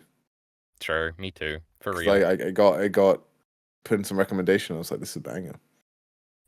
True. It's 7 minutes long, my goodness. The Mia, did you have any interpretations of this song? Yeah, so actually the use of this song in this movie is something that I was aware of ahead of time. I think I first I first knew about this because there was this funny little webcomic I read on Twitter from Alec Robbins called Mr. Boop, where his self-insert is married to Betty Boop, and it's crazy, and it references Evangelion a lot. The whole ending is a reference to Evangelion. It's crazy. And there is a animated final chapter where it is literally using this song in reference to Eva. So I'm very aware of this song already. So I was very much already paying attention to those lyrics and thinking about that and thinking about how that applies to the movie. I did not pay attention to the mid-credits, though. Unfortunately. It's kind of the same. Oh, is it Except really? better. by the way. Better song. I rated it higher on my top OST list than Komm Süßer Tod, which is the cool one. It's in German, because it's like Oscar and stuff.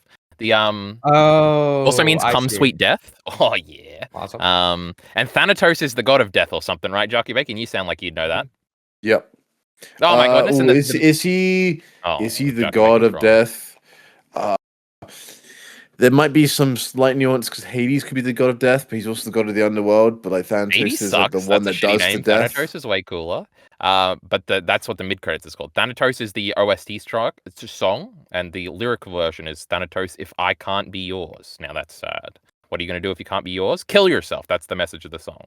Now, but true, we love these songs. They're pretty great. It is. I've said this before, but it's like there is a crazy part in this movie where I always forget where it is. I always think it's like more in the middle, but it's like in like the last quarter, I guess. And it's always like, man, this movie has been so good and the fucking song hasn't even started yet. And I start freaking out. I start sorting out. I say, this is the best.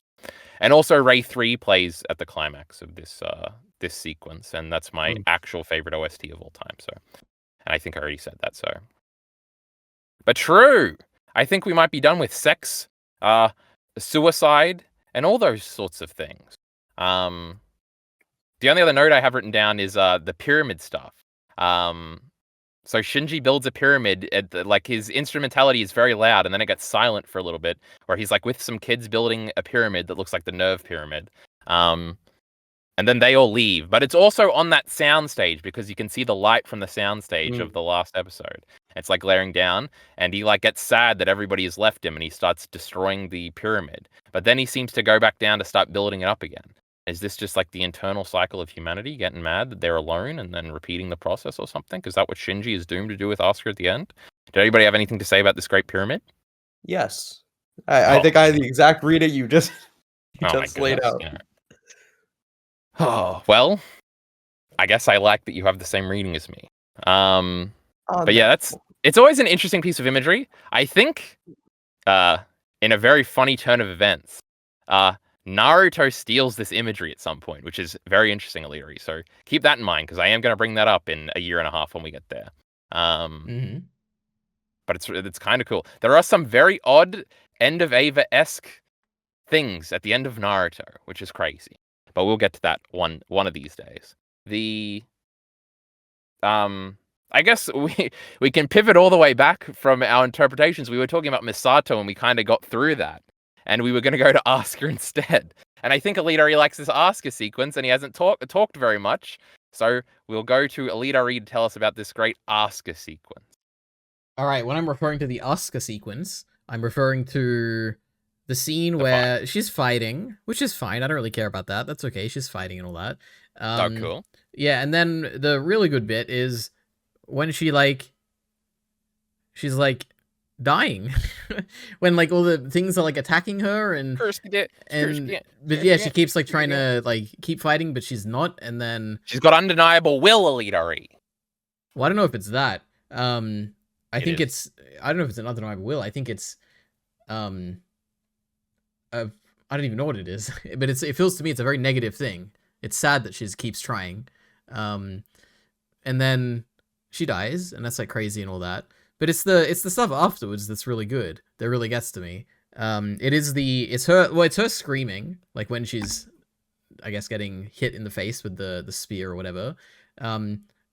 It's the shots of like her getting ripped apart, which are like very evocative or emotionally evocative, I guess. There's like the hand being divided, like that stuff looks really crazy and sad and not good. But to be honest, it is, and I have her name written down because I just like her so much. Maya, Maya, apparently. She's freaking the fuck out this whole movie. It's yes, me too. Yeah, she's like Unit 2, Asuka's. I'm like, oh my goodness. She's calling for Shinji. Yeah, but it's the fact that she never completes her sentence. It's the fact that it's like left not open-ended, but it's like from Shinji's perspective, he knows he doesn't know what's happened, but it's like something bad has happened, and it's so bad that she can't even say it. And it's the way that she's screaming it, and the way it sounds like so bad on the radio, because the radio itself is like bad quality or whatever. All of this comes together to make it very like very emotional and gets to me very strongly. I 100% agree. I think if anything got to me the most in this movie emotionally, it was that exact scene. Exactly. It is a very interesting thing. Now, this might just be a like well, it could be two things. It could just be a thing that I've seen this movie 7 times. So like the sad emotionality of this, like it hits you in the moment, but I don't really think about that whenever I think about this scene. I'm just like, oh my god, it's the coolest Oscar moment. It's so cool. And also I think what reinforces that in like my neglect for the sad parts of this scene and why I kind of like it for other reasons is that she comes back in the end. I guess I like the beginning of this scene more, where it's her realization that her mother's been with her the whole time, and that it's in the Ava and all that, and she's the screaming and the editing of that sequence is so cool, and the music, it's got the elation music going, and then her like immediately becoming the old Asuka, who's like the best Ava pilot, and like is fucking up like 8 Avas at once, even though they're kind of playing possum or whatever, and like she's got like 30 seconds to kill each one of them if she wants to do it in the 5-minute span or something. And obviously the action sequence is really cool and stuff. That's more of the stuff of that scene I like, versus the sad resonance at the end. But Mia, you sound like you had something to say. Yeah, when like the kind of classical music starts playing and Asuka saying she doesn't want to die. That was really, really, really good. I was just like so engaged in all of, I mean, beginning to end really of everything that happens with Asuka here. The action of it was definitely some of like the best like choreography and animation that Eva has had. I think it's one of the best paced action sequences that has been in Eva. I feel like I don't know, it kind of gives a lot of what I would hope for from a Gainax climactic fight that I felt oh, you want to know what's interesting? Originally did not have. Yeah. She doesn't do the pose. She does not do the pose. Yes, I wanted to check with you. I wanted to make funny. sure I didn't miss it. Yeah. Because she does not do the pose. It's her introductory scene in the rebuilds where she does it. I had to go and look at it to make sure she just ever did it. And it wasn't just like promotional art I had seen where she's like standing with Noriko or something. But no. I was very disappointed that she did not do it. I was waiting the whole movie and then she died and I was like, wow, she's going to come back and do the Gainax pose later. It's going to be awesome. Shinji, she knocked Shinji off of her at the end. She got up and she did the pose, right? That's how it happened. That's my interpretation. And then it cuts to black. It was amazing. Sure. But yeah, that was a funny thing. I was thinking about that. You were saying something important before I broke in with that though. Just that I felt like it had a lot of the kind of mecha goodness, mecha Gainax goodness. Yeah, they use all the weapons. Not very present in the original show. True, they got that movie budget, you know, they'd be throwing things. I also like that she's shit talking Shinji too, where she's like, can't rely on Baka Shinji for anything. Yeah, it feels very much like a return to form type thingy. Exactly. For my favoriteest character ever, so it's the coolest. And I think I was undermined last time because I couldn't really talk about this moment, and then what really seals it is the last scene where it's like my favorite, obviously my favorite and the best Asuka stuff besides the mind invasion stuff, I suppose, in episode 22 or whatever it is. Is why she's my favorite. But true. It's also interesting that she got so much focus in that one. But go ahead, Jockey Bacon. It was probably my favorite scene in the movie because it was like one where I wasn't like thinking about the I guess I was like not really looking at the time. Maybe I'm such an action bro, shonen bro. But I just thought the enemy angel had a really cool design. Well, they're actually they Avas. were really cool. My goodness. Oh, the Avas, yeah. And then they have like these kind of vultures, and then the underbite were like really creepy. Yeah, they're freaky little things. And then they did you notice when you get a shot of their dummy plugs going in, and they don't have Rei written on them, they have Karu written on them. So that's kind of catch that. And Seele had Karu before or something. Honestly, that's the extent of my knowledge on this sequence. But it does make sense though, because they did send him, and he's like their Rei equivalent. Oh, also, they do the thing at the beginning where they say humanity is the 17th angel or the 27th angel or something. It was the 18th. I wrote it down. Oh, okay. Well, I wrote down just remembered. So. But that seemed like too small of a number, so, you know. And Bacon did just remember. He's an what is your take on that? Well, I mean, I just kind of think about it more as like, oh, angels and humans are the same thing. They just have different forms or whatever. They have 90%, 98% overlap or something. But also, I think it's supposed to be like, well, they're the last angel born of Lilith, even though to be an angel, you're born of Adam. So they're like a contradiction, and they're like the meeting in between of the two, I think that's the take. But outside of that, I had forgotten until they said in this movie that was a thing. Actually, no, I'd remembered, but I didn't remember it was in this movie. Anybody else got an interpretation about their angelness since they just found out that they were one?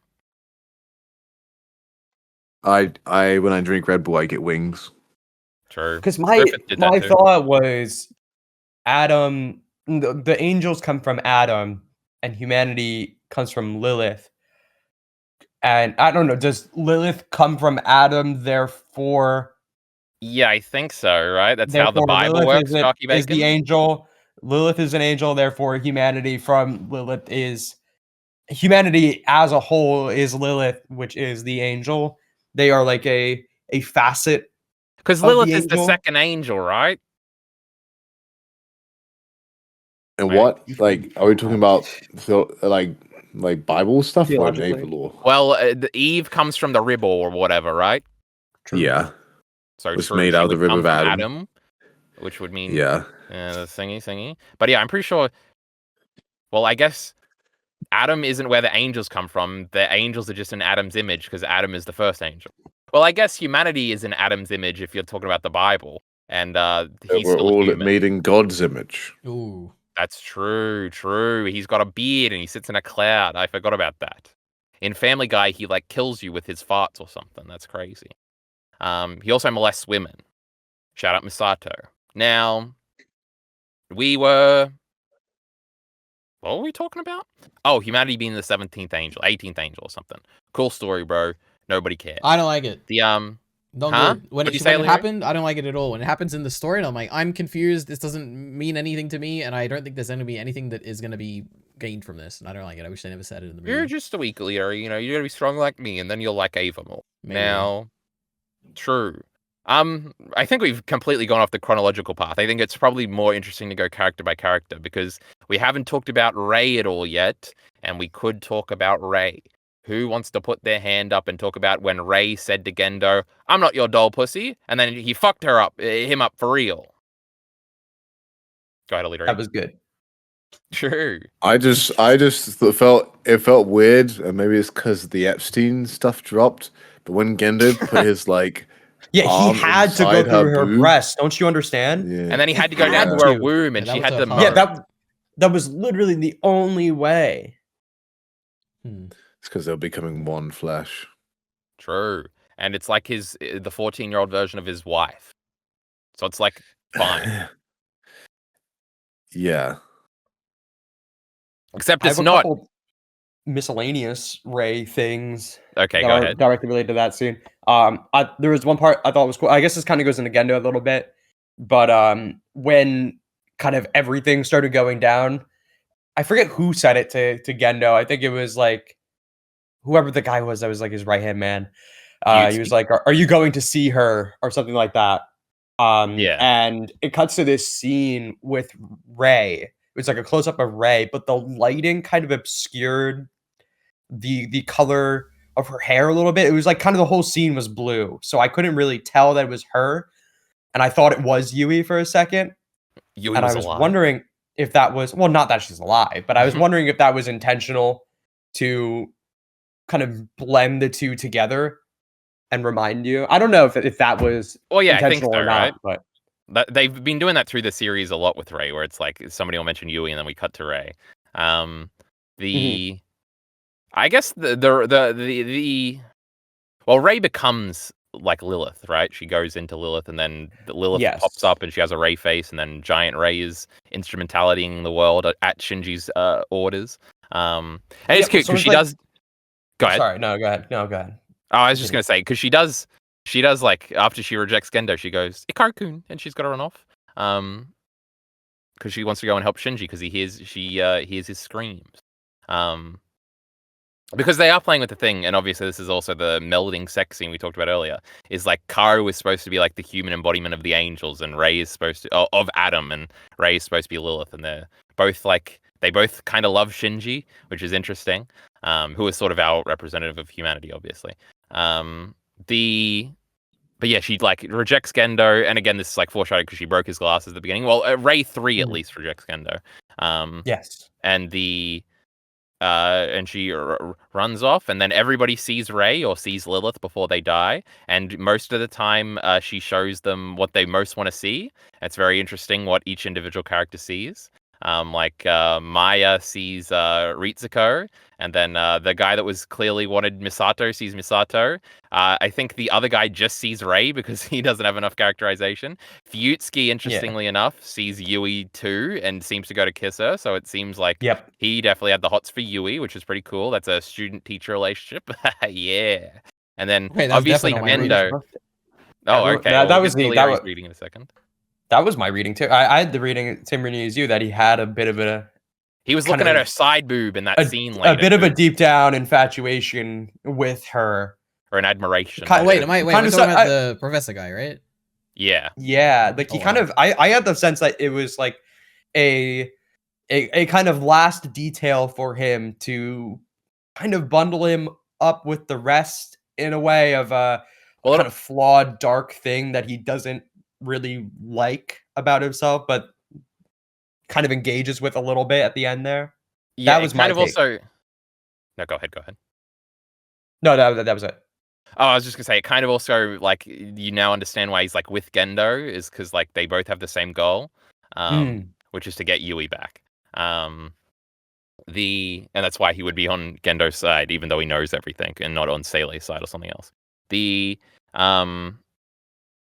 I was listing off at what everybody sees. Was there any other interesting ones? What was I saying? Something else. All of them. I forgot. But does Maya want to have sex with Ritsuko, or does Ritsuko just is she just a nice teacher for her? That's I mean, it was the whole senpai thing. True, she does say that a lot. And everything else is about sex. That's the thing. If everything else wasn't about sex already, I wouldn't have initially thought that way. Maybe that was my reading, but I guess I'm just used to the kind of trope of it all. The younger girl being very invested in the older senpai girl, but it not being that. So I don't know. It could go either way, but I think with the sexual nature of literally everything and how it's like kind of reflective of the Misato scene with the other guy just before. I don't remember if it was before or after, but about the same time. They're kind of meant to echo each other in that way. So I do think so. Yes. True. Me too. And the other one is Gendo, who at first sees Yui and Karu, and I think Rey too. And it's the thing where, and I really like this moment. I want to make a kind of a video about this, comparing it to some of the other Gendo endings. Also, I've read like 4 chapters of the Eva manga like the other day, so I'm doing that too now, guys. By the way, everybody be very impressed. It's very different from the show, so get excited. Oh, really? It's like after the show though, and a lot of the manga stuff ends up in the rebuild movies, including a character that you've probably seen before that wasn't in these movies that'll show up at some point. Yes, okay, got it. Yes, that one. It's definitely the one. We're talking about Gendo. He sees the 3 of them, and there's the scene where Gendo admits that he's exactly like Shinji. Like, he pushed Shinji away because he wanted to run away, and it's like, Gendo is what Shinji would become if he continued down a more cynical route of, like, rejecting people who hurt him and getting scared. And, like, Gendo obviously at some point got a wife, and he was like, he thought he would won, and then she fucking died, which made him even sadder. And, like, if Shinji got a wife, and then she died, he'd probably be even more depressed. So it's like a great, like, very strong parallel of like, it kind of explains why Gendo is the way he is. And it's a very interesting, like, and you can sort of go back and read into other scenes when you see him acting similarly to the way Shinji would. And all that stuff. And also at the end, which is supposed to be his final thing, or the thing he wants most deep down, is the Evangelion unit eating him and basically him being punished for being mean to Shinji, which is very interesting to me. And shows that he does kind of hate himself, and he does understand that he is not very nice to Shinji. but he was like sacrificing that so they could all become one in the end or whatever. But still, what he did in the material world was not very nice, and he understands that and stuff like that. So, do you have anything to say about Rei/Gendo? Gendo is your favorite character, EliteAri? Yeah. I think he probably continues to be my favorite, but you know, none of this stuff was too interesting. Yeah, I don't know. Because to me, the most interesting thing... I would agree. Go ahead. Yeah. No, I just thought it was interesting how how much I didn't care after all the feelings that Gendo made me feel, that when he got his comeuppance, I just didn't care. I wasn't like, oh, it's more a Rei moment than a Gendo moment, but yeah, it was just weird. I was just like, oh, he really was just that simple. I guess I don't know. I loved the simplicity. I think I do too. I don't know. I still find him to be probably the most fascinating character in the. No, he's like 10th, but he's still pretty cool. Fascinating. Definitely, I don't know if he's my favorite, but very fascinating. And but I do feel like I didn't get as much Gendo in this as I thought I would. I really thought there'd be a lot more of. Do I have a movie for you? Oh yeah. Everybody's laughing, but Mia doesn't understand. In the comments, we're laughing right now. And not as much Gendo. I don't mean like Gendo content as much as I mean Gendo. Kind of a bit more revealed fleshing about out. his, a bit more fleshing out, I guess, because I thought this would be very much a opening of that book, and I don't know, more explanation into his psyche a bit. I don't feel like I learned anything more about Gendo that I hadn't already gotten from the original show. I think it just kind of confirmed my reading of him, and I kind of expected a bit more. I kind of feel the way about the whole thing. I don't feel like I learned a lot of the things I felt like were left open and I would get answers on here. I kind of didn't. I don't think this furthered my understanding of the world at all. I think it just put literal events to what I assumed already. I wonder, it's interesting, because I wonder how much these discussions factor into that of like clarifying things or things like that. It's possible I got more answers than most people would before going into this. Most people just say, bro, that shit was wacky, got no idea what fucking happened, bro. That's true. But they say that about the show ending too, so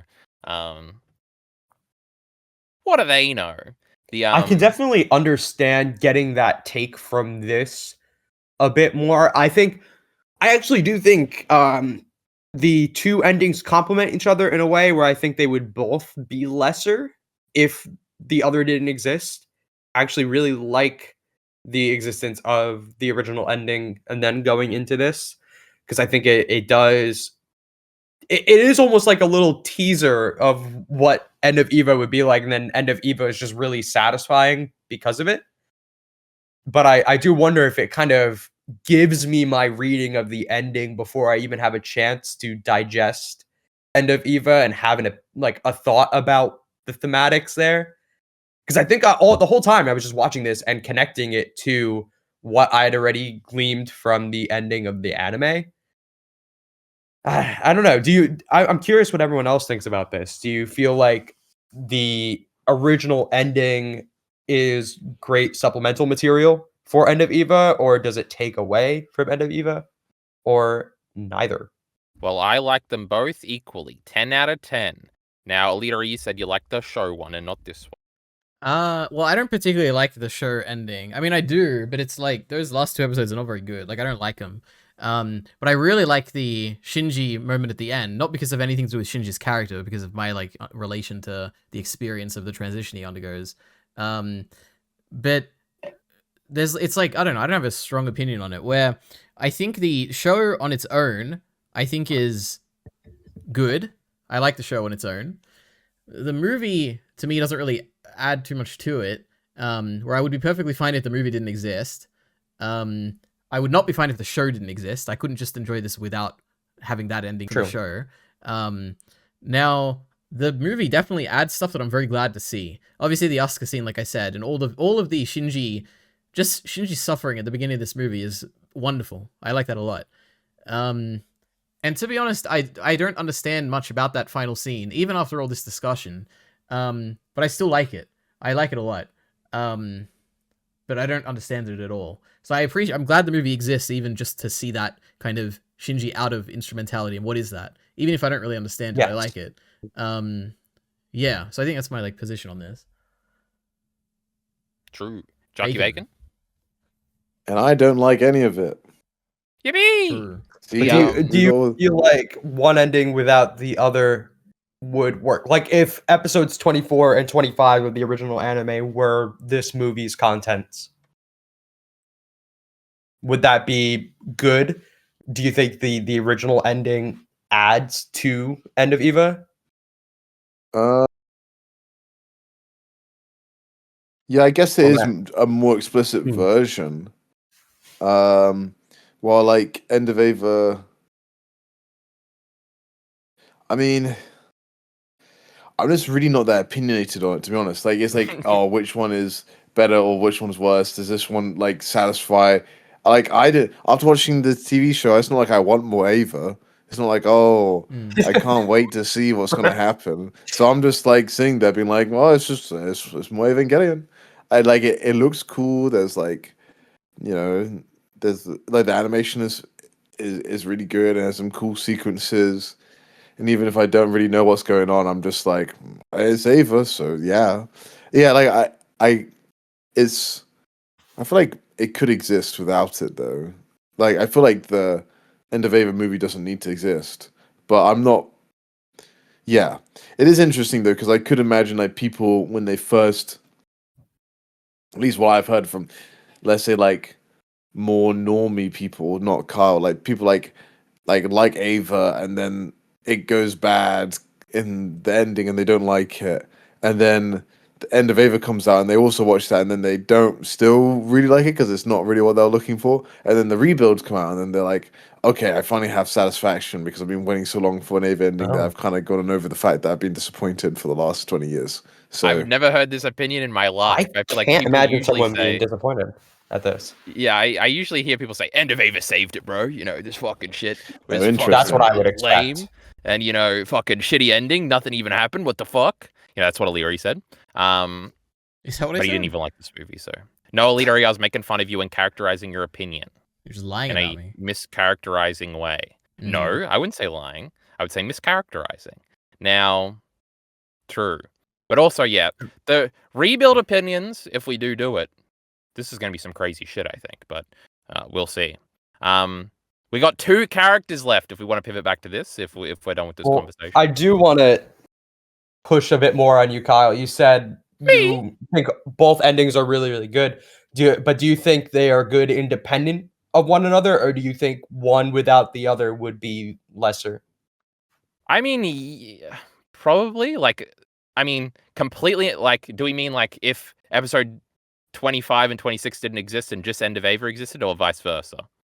I guess both ways. I don't know. I really have no idea what I would think about the original ending if that's all there was. I feel like I probably wouldn't like it just because it would feel unsatisfactory from a plot standpoint. I do agree. And if it was just End of Ava, I don't know. I definitely like the End of Ava stuff more, I think. But they definitely inform each other, and I wouldn't give up either of them. I like them both a lot. I feel like that's how I feel too. I think they really inform each other quite well. But obviously, I don't think the anime ending alone is satisfying enough to be the proper ending. Yeah, there's also the I have no idea what I originally thought. I'm pretty sure I just watched End of Ava right afterwards, probably the same day, and didn't even really think about it because I didn't really like Ava the first time I watched it. I thought it was fine. I thought it was kind of boring. I thought everything was the first time I watched it. This was also 10 or 11 years ago. I was also watching the dub, so that's crazy. So yeah, I literally have no idea what I thought. I know what I thought the second time, because I think that's when I made that first video. And then the 4th time is probably when I made the next video, is the episode videos. And then the Ray one was the time after that. And then I think there's been another time, and now there's this time. So it's just so muddled and so basically when I watch Ava now, it's just like, oh my god, I forgot about that, or that's a different way to think about that, and it's like, oh, a different way to think about my favorite thing ever. So it's very exciting to me, no matter what. I will say this was probably the least I got out of it ever, which is funny because it's been like 2 years since I watched it. But I think the next time I watch it will probably be like 5 or 10 years from now. I think probably 5, because I was doing a thing for a little while where I was watching it every year.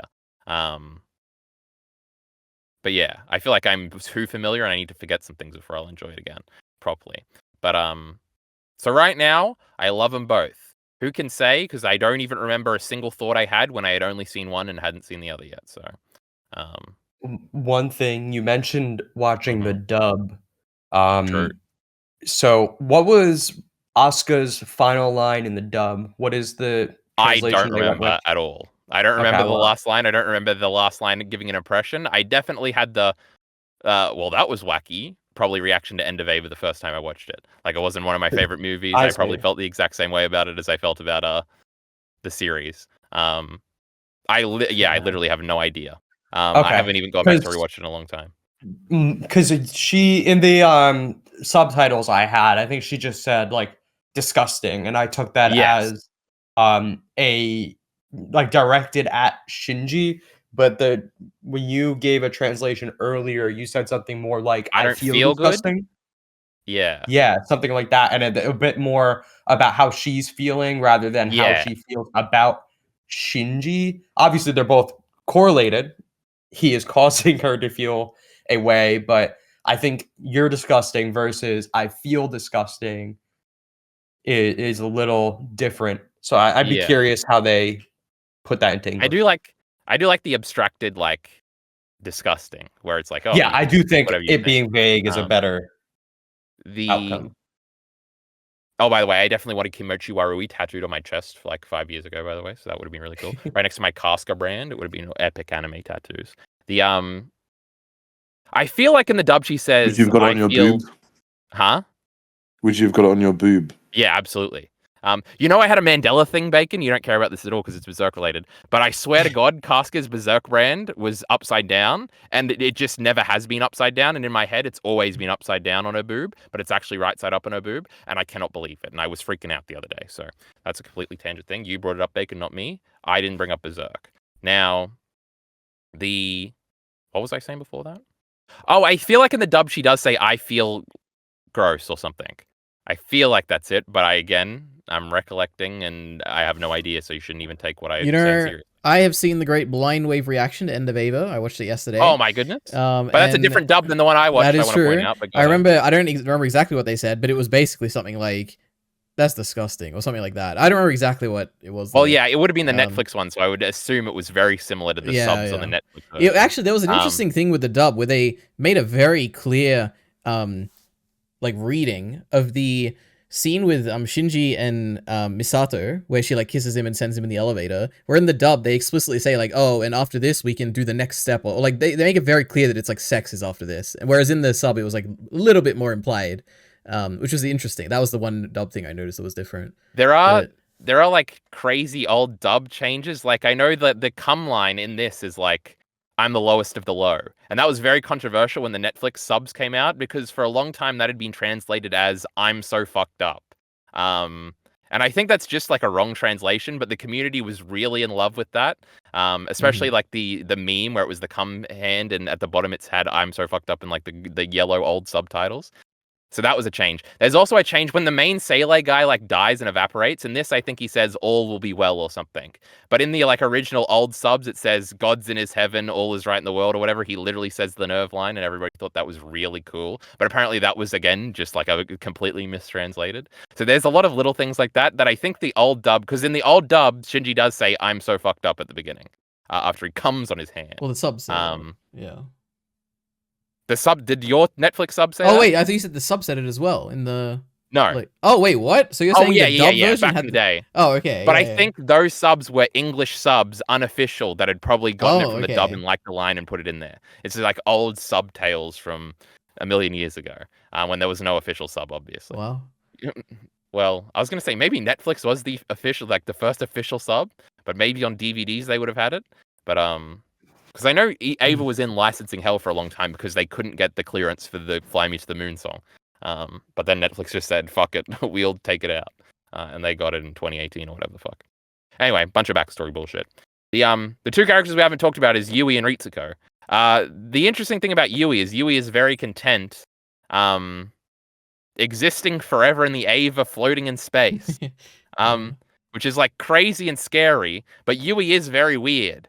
And I kind of buy it, and I kind of like it as a piece of her characterization. Also, it's like implied in a line from Gendo that she like chose to go into the Ava, and it wasn't like a freak accident where she died. Yeah, it was implied that this like eternal existence in the Ava was kind of her. She wanted to be the legacy of humanity or whatever. Yeah, it's like crazy. Like Ava will always exist. And it'll be okay. Remember how I said Gendo is the most fascinating character? Right? No. It's Yui. It is Yui. Oh, this is absolutely true. Yui is like this weird. Oh, there's one shot from the rebuilds that's so cool with Yui. Oh my god, I can't wait to get there. It's like fucking crazy, bro. But there is like Yui's final monologue is the thing that like wins Shinji over, and it's very cute. And they like their spirits like go into each other as they come to each other. Not in that way. Everybody calm down. It's really cute. I do like everything with Yui is fascinating. But also her telling off Gendo very calmly in his like instrumentality vision is also really interesting. Also, everybody's like infatuated with her that's ever met her, which is super interesting. Gendo wanted to kill everybody and do everything just to see her again. My goodness, she must have been great. Anybody got anything else to say about Yui before we go to Ritsuko? I thought we didn't mention this, but I didn't mention this. Sorry, but when Gendo gets crushed or whatever or eaten by Ava 1, it is funny because I know you guys made it very clear that it's like you interpreted as him dying there. Blind Wave also had the same reaction. I assumed initially that it was his experience of how like the professor seeing Misato, seeing Yui, and they're seeing Misato and Ritsuko, and I assumed that he was seeing Ava 1 in that moment, and it was like turning him into the thing. We see him get bitten, but we don't see him turn into the LCL or whatever. But wait, that is my interpretation too. Is that like, I think he turns into the LCL after that, but that's like the thing he wants most is like he hates himself so much for what he's had to do to get to this point that he wants like Ava Unit 1, who has been trying to kill him throughout the show, kind of. Which is like Yui's frustration with how he's treating Shinji is like he wants to like make amends with that, and that's like his wish. Okay, that's my interpretation. I guess I was kind of in between on whether or not to take that literally. It was definitely part of his. There's no way it's literal, right? Ava Unit 1 is in a different place. Oh, I mean, there could be two. That's. I don't think there's two. Okay. There definitely could be two. There's some crazy stuff happening in this movie. My god. No, I think it's definitely a vision. Okay, that's fair. You can think whatever you want to believe, interpretations. At that point, I was kind of already forfeiting any perception of reality. Of literality. Yeah, I guess. Sure.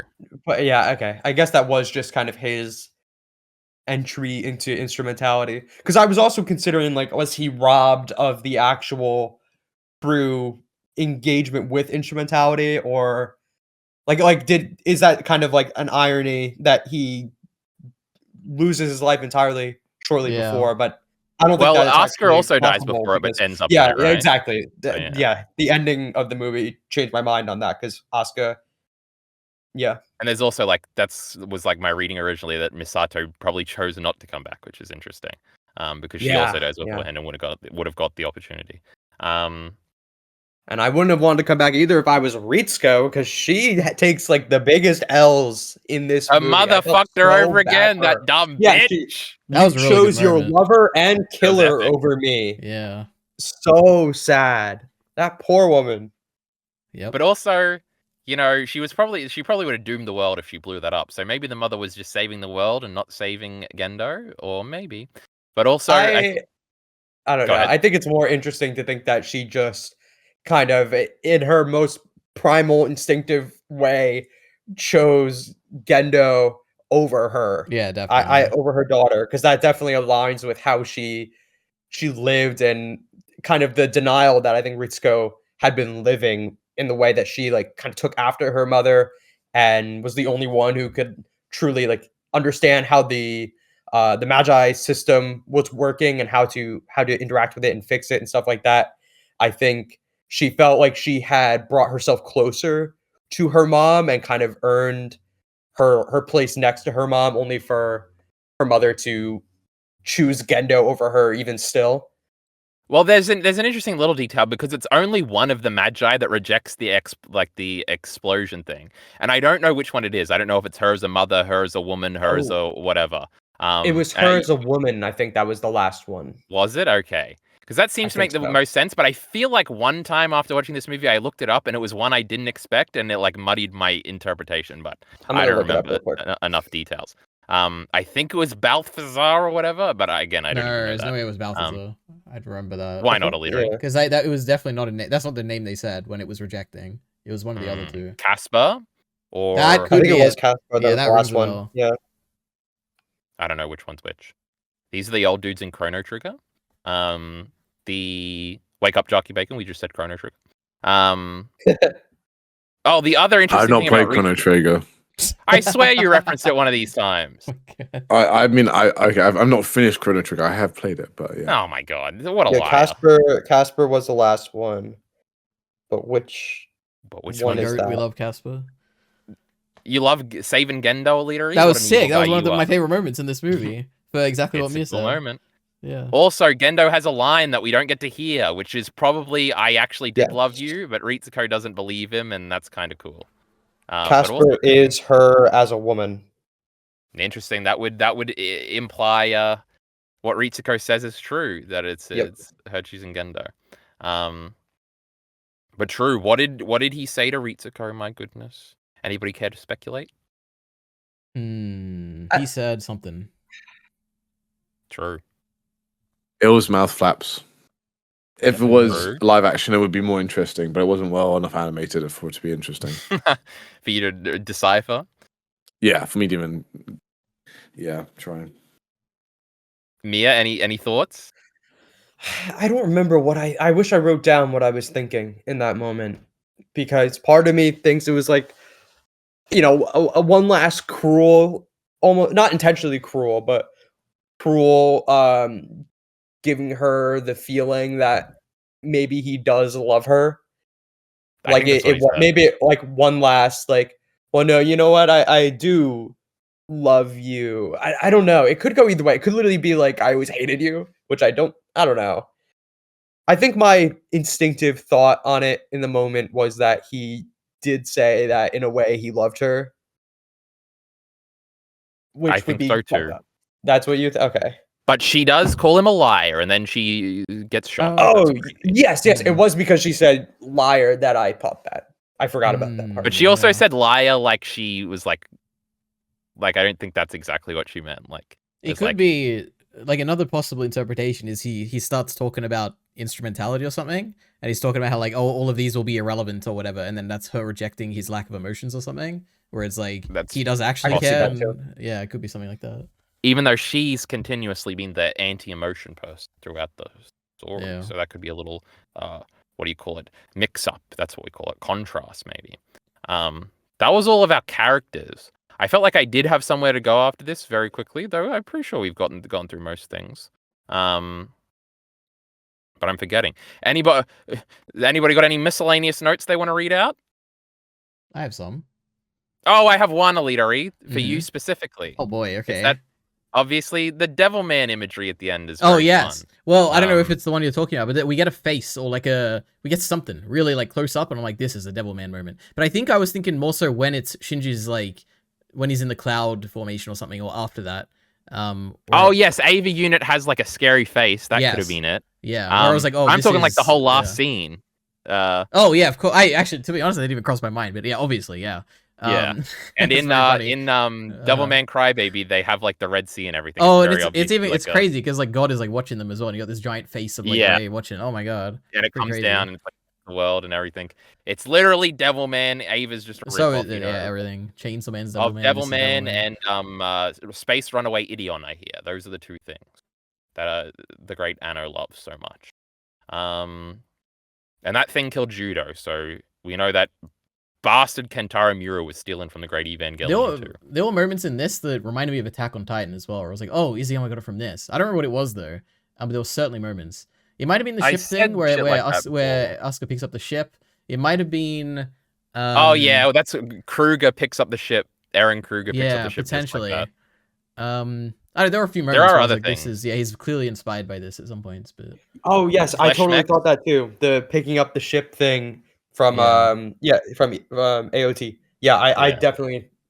I don't usually agree with you, Kyle, when you say that everything is a reference to Eva, but that one I felt everything's a reference to Devilman. Oh, it's a Devilman. Yeah, true. Yes, that's the big one. That's the originator. Wait. Was there a similar thing with the picking up? Something like that? No, not the picking up thing. No. Okay. Devilman. I totally think that from that scene from AOT was referencing. Yeah. Eva. Me too, a little bit. Maybe there's a common ancestor in like a Gundam show or something, and they're both just ripping that off, and we're just so ignorant. Who knows? True. But true. EliteAri, I'll let you go to your silly miscellaneous notes. All right. I bet they're stupid and dumb. So I don't quite know what the Geofront is, but my understanding of what the Geofront was that it was the underground bit. Is that correct? Firstly. Well, it's like the whole underground. Okay, big my goodness, area. Was it so cool when you could see the sky from down there when they blew it up? They blew that shit up. Yep, I like that. Also, when the third impacts, I don't really call it third impact. When Shinji like explodes or whatever, and that's triggering everything. That was so cool. The animation of that explosion, the scale of it, my goodness. One of my favorite like explosion like animations I've ever seen. All the little things popping up, all the little crosses popping up. And you know what? That's not even what I'm talking about, but that was also cool. The other cool thing is like when Rei's head like blows off. That's pretty cool when she like cuts herself or whatever. True. Or I guess Shinji cuts her, and then Shinji like appears out of her eye. Or AV Unit 1 does. There's a bunch of cool shit like that we probably skipped over. That's right. Next one, Alira. All right, next up we have. This was so cool. It's when like Shinji's in the sandpit, and you evoke the imagery of episode 25 or 26 specifically, where you have the sitting in the chair, like you have a bunch of different chairs, like of different people, like around Shinji. I'm like, whoa, this is so cool. This is like they're all having their Shinji moment from 25 and 26 while he's in the sandpit here. And you also evoke the imagery of I don't remember if it was a stage light or if it was a camera, but it was like something pointing down, which is what you see at the end when he shatters the illusion at the end of episode 26. It's like, whoa, this is that moment right here. We're like seeing it a different way, and everyone is experiencing this, and we see like all the different chairs. I thought that was super cool. There's also the swing shot. I remember the swing shot. That was pretty cool. Yeah, another Naruto stolen imagery thing. My goodness. Yeah, so you say.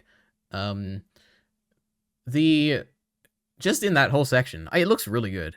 Obviously it looks really bad, but that's the point. That's why it looks so good. Like it's really grainy and like noisy, and it's very very noisy, like the most noisy thing I've seen in my life, and it's really cool. Like literally, or the image is noisy? No, sorry, image noise, like image grain, very grainy. To an extreme degree, to an artistic degree, and we respect that. We like that a lot. What else have I got? The seal guy, you said he's a robot or something, which is crazy. I didn't notice that. But also, why is he happy at the end? I didn't his plan like completely fail? This is actually something I don't even understand. Is that how is Gendo's plan different to their plan? Isn't it all just instrumentality? Or does Gendo just want Yui back? I don't understand. But everybody just cut out there for me, and I got really confused. Oh my goodness! I was like 10 seconds of silence. And I was like, ended just as Ari was finishing his point. I was like, oh, am I dead? Wonderful. But because they were all becoming one, and that's what Sele wanted, is like the answer. I just don't know why Gendo differed from them. I feel like end goal, they did want the same thing. And I don't know how Gendo's plan diverges from that. Maybe they had a different thought on how you get there. Yeah, because they wanted to do it with the different lance or something. I don't fucking know. I feel like I look this up every time I finish the show, but I always forget. So I'm sure there's an explanation out there. But he was happy because he wanted to become one. That's what they always wanted. They've been talking about the instrumentality project since episode 2. So that's crazy. Oh, sorry, that triggered something. Instrumentality. Oh, actually, I don't want to spoil it. It's a JJK thing. JJK is it references Eva. I didn't expect that. It was kind of crazy. Everything is Evangelion, Yeah. Oh my goodness. And there is a very direct reference in season 2 of JJK, which was like a reference to the Eva. And I've gone back and watched that after finishing Eva. It is crazy. Like they play the same music basically, and it's like this is so cool. Now that I know the music from Evangelion with the drum, like the angel attack thing, like, this is so. Oh my god.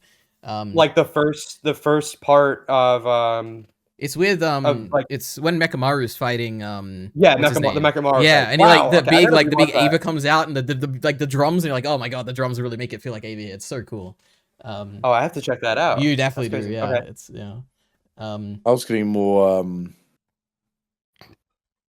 what were you getting, Bacon? Gurren Lagann vibes, but that is true. But listen to the music, Bacon. It has the annoying music you hate so much. It's gonna be great. Okay. All right. Yeah, when they played it, even in this movie, I kind of sighed a little bit.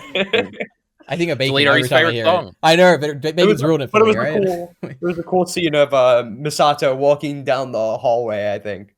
True. Which I like the animation on it, so I was able to get past the use of that music again. I've just gotten so sick of it. At least they didn't slowly pan over the like control room or whatever. Yeah.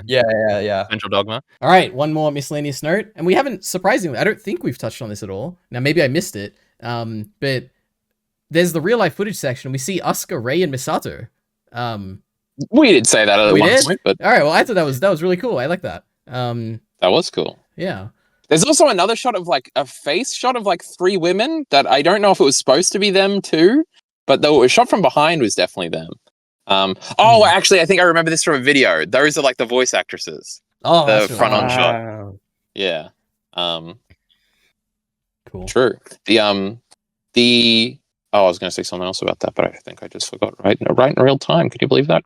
What a great thing I was going to say. All right, EliteAri, I forgot. Moving on. All right, another one. There's a great line. Who was this? Wait. Oh, this is toward the end of... This is like the paralleling the moment of episode 26 when Shinji kind of rejects the instrumentality. He has a line here where he says, "No, this isn't right. I don't think this is what I want." And it's like playing as the same time as the music is playing. Well, obviously the music's playing the whole time, but it's like the way it syncs up with the music is like, it landed. I was like, this is emotional stuff. You know, maybe it isn't what he wants. So that was really cool. To be like that. It wasn't. Yes. It was very cool. And then the last thing is also something, I think we already talked about the cinema stuff. I don't know if we pointed this out specifically, but there is a guy pointing at the screen, pointing at the camera at some point. It's like, oh, that's really interesting. Yeah. Broke my emotion. They're doing like gang signs and shit. It was cool. Yeah. No, but it's like, it's strange because it's like, there's 1 or 2 people and that's it. No one else is looking. Like, no one's looking at the cameras. It's like a social experiment. Like, if a camera's panning, what are some people going to do? I thought that was cool. Yeah. It's like the different people, like, that could watch Evangelion. All these different personality types. What are they going to take out of the great Evangelion? That is true. And then my final note is a question. And it's just about the Spear of Longinus, whatever it's called. Like, why does the thing that hits Asuka turn into it? And like, why does it come from space? And is this like all stuff I'm meant to know, or is this just like there's no answer? Sorry? There's 2 of them. There's one, because then they merge into one in the movie. Like, if Sele had an extra one or a different one. Like, one's a Lance of Longinus and one's the Longinus or something, I think. Okay. Cool. And they had the other one, and that's why like it was hidden as one of the weapons, because you can't stop the Lance or something. Yeah, I guess it goes through AT builds. Yeah. So that's crazy. Well then, okay, my last thing is the Shinji scream stuff. You know, it was actually really good when he screamed. He did a few screams. Well, the big one, the one where he's in the clouds and then he screams and it like zooms in on him, and that was really emotional and good. You know, I got chills. I teared up a little bit. You know, oh my goodness, Asuka's dad. But yeah. What a suck. What a loser. Hey, I didn't cry as much as I cried in episode 26. My God, I cried a lot there. Hold on. Question for the non-Australians. Is suck a word outside of Australia? There's no way. No, I don't think so. What? It means like crybaby. It's like SOOK. Suck. Oh, no, I've never heard that. That's funny. I've never even considered that it was. Wow. You learn something new every day, EliteAri. But you're suck. I already knew that. But that's it. That's all I got. Oh my goodness. Does anybody else have miscellaneous notes? Yes, I do. Go ahead, Mia. So there's a couple of things here. Let's see. Okay, one line near the beginning that I was a little confused about. I don't remember who said this, but somebody said that Eva Unit 1 is the sole offspring, and I didn't quite know. Oh yeah, I got no idea what that means. I remember that line too. Okay, cool. Is it because maybe it's because it has the engine now, so it's like a god, so it's like the one true offspring, maybe? I mean, maybe. I guess because it's the only one that has like truly awakened. And that's why it can do the thing. Yeah, I think so. Yeah, because Sayle says that, I think. So they're like, oh, we could use it, and they do use it. So okay, that makes sense. That makes sense. One thing I thought was interesting. Shinji has the line where he calls himself a sneak and a coward, and I think if I remember correctly, the only time he has said that literal phrase before, the same pretty much sentence, and I think it was during the whole breakdown of episode 24 and 25. Yeah. So I feel like maybe after he kills Karu. Oh, maybe. Yeah, maybe. But to me, that kind of gave credence to the idea that 24 and 25 is what's happening in Shinji's head while End of Eva is happening, along with the other ways that it kind of had a similar like rhyming and progression. I thought that was cool. Like you can kind of pinpoint moments, certain thoughts and ideas come to his head, and when they come out of him, literally. Let's see. The wings that Eva 1 has had in the intro, in the opening the whole time, finally show up on it. And so is the pentagram, well, not the pentagram thing, but like the like equation is what they make in the sky. Yeah. The Kabbalah diagram. Yeah, I just thought it was cool that was in the opening the whole time. And I believe when we've seen little flashbacks to the second impact, we saw those same wings. Adam had them. Yeah. So I'd been kind of waiting for Shinji for Evo 1 to have those for the entire runtime of the show. So I'm glad it happened. Shinji, he wanted wings. That's crazy. So true. Let's see. Oh yeah, I was talking about last time how the Sayle logo was Lilith's face. But it kind of just fell off. So I feel like, was that like a literal physical thing that they placed over Lilith's face, or was that just? I don't know. I don't know. Yeah, it could be either way, I guess. Like, I don't think it's always had Ray's face. I think just because Ray went into it, Lilith had Ray's face. Yeah, it didn't have all the other features of Ray at all. Well, it could have been the mask was the only thing making it not like Ray. But because Ray is built in Yui's image, like, and Yui's a person, I think that's not true. And if Lilith came from Yui, but no, they would have had to make the Evas already, and Evas came from Lilith, so it's not possible. Yeah, there we go. Okay, I liked one line. Who said this? Maybe it was probably Asuka or something. Someone said to Shinji, "You've never loved anybody. You're just running to me." Yeah, Asuka says that. Yeah, that was cool. Oh yeah, because that's like that's like the beginning of the spiraling before the song starts is like Asuka has like a big monologue about how he like sucks because he has this big like desperate monologue about how he can like be there for her or whatever. Yes. They're in the outfits of when they kissed and stuff because it goes back to the fact that Asuka probably wanted him to follow her into the thingy or whatever. We kind of talked about that last time. But yeah, and the coffee pot and they throw it at each other or something. And cool. And I don't think she's like misreading him. I think in a way she is right there. Yeah. But this is also kind of Shinji's own perception of himself too. I guess it's kind of, once the instrumentality happens, it is kind of hard to separate what is Shinji's thoughts on himself versus what does someone actually think about him. But I do think that idea kind of does linger over the ending with the two of them. Does he actually have a sincere feeling for her, or is he just trying to connect to literally anybody? And Asuka is the one kind of desperate to have somebody acknowledge her. Well, so they kind of tragically feed into each other. I also think that's like generally supposed to be like a commentary on like what is love? Is love just people being desperate for like a connection or something? And I don't know, because the framing there is kind of like Well, it's not like an actual proper healthy love or something, but the point probably, I think, is more that like that doesn't exist and that's just like a mindset. That is the sense I got. Yeah. Yeah. It is kind of like a bashing of not bashing, but it's like a cynical outlook on. Yeah, it's a very cynical outlook yeah. on nobody's truly finding a perfect match. It's just the best that they were able to find. Well, yeah, that's kind of the general overall point, right? Is that like the thematic message seems to be that you have to choose the imperfect world, like where you can hurt each other rather than the perfect unhuman like world. Yeah. Okay, my last note with Rei. This goes back to her. I think this is right after Shinji chooses to well, he does not choose instrumentality. He chooses, I guess, individuality. All three Reis come back as that's really individuals. Cool. Yeah, I really like that. It wasn't just like one Rei. It was Rei 1, 2, and 3 are all their own individual people because they lived different lives, had different experiences. Yeah, that's so really I thought cool. That was cool. All right, that's my last note. And Rei too. That's our Rei. She was right there. That's our Rei.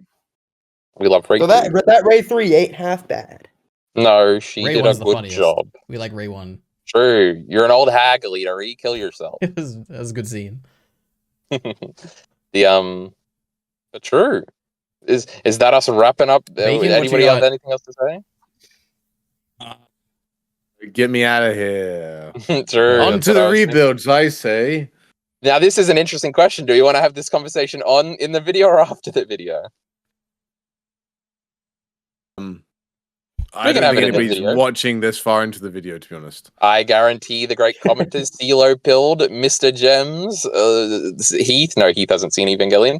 I'm sure they'll watch the whole thing. Actually, Mr. Gems did timestamps for the whole last one, so we definitely watched the whole thing. Pineapple. Say pineapple in the comments if you... My goodness. I will not comment pineapple as to not distort the integrity of this experiment. So there's 4 rebuild films. Oh my God. If we were to do them, we would probably do 3 and then 1, which sounds ridiculous, but is the best way. I've thought about this a lot over the last week. How long are they all? Well, the first one is an hour 40. Right? Hold on, what did you say, EliteAri? I mean, Jockey Bacon? I probably said 90 minutes each, probably. Absolutely not. The third one is 90 minutes. The last one is 3 hours. The second one is 2 hours, and the first one is an hour and 40. The first one is literally the first 6 episodes with a few extra scenes reanimated. But you do have to watch it, absolutely. So nobody will like or have much to say about that one. And therefore, everybody's going to have a lot to say about the fourth one, which is End of Ava again. So, but 3 hours long. So, for a discussion, I think it's best to do it. The first, I feel like there's probably going to be a lot to say about the second one. Not too much to say about the first and third ones. The third one is the shortest one. And then a lot to say about the fourth one. Now, the question would also become, do we want to keep the momentum going? Or do we want to take a break? We could go and do Bakano or something in the middle for a little refresher. We could pivot and do the Great Razafan, which is an Ava ripoff that definitely directly inspires the rebuild films in very interesting and wacky ways, which would which would inform opinions, but I don't think anybody is going to get on my Razafan bandwagon. Thoughts? Anybody got any ideas? Anybody want to stick with Evangelion? Just a suggestion for completely unrelated to this kind of, but the next thing we should do something where none of us have seen it, because it'd be cool. Well, Bakano doesn't even qualify as that. That's just the suggestion. We don't have to do that. But also, we should do that eventually. That would be good. Yeah. It'll be fun. I mean, I can go either way. We can either do something else in the meantime, or we can go straight to it. It doesn't bother me. I got an idea. Who would rather kill themselves than watch more Evangelion next? Jockey Bacon, you're the only one I'm asking. I can watch more Evangelion next, I think. Oh, Jockey Bacon. I think probably the best idea is to just go right into them. It's going to make the first movie suck. Maybe. But the rest watch on 2 times speed. True. Jockey Bacon, I guess you're allowed to. There's some key differences that you got to pay attention to. No, they're on Amazon. They are not on Netflix. Oh, interesting. And if you were watching watching the dub, they would be a different dub. So get excited for that for nobody who's doing that. So I saved you from that. But they are all on Amazon, I believe, at the moment. I have them all on my computer, so I don't give a frickin' hell.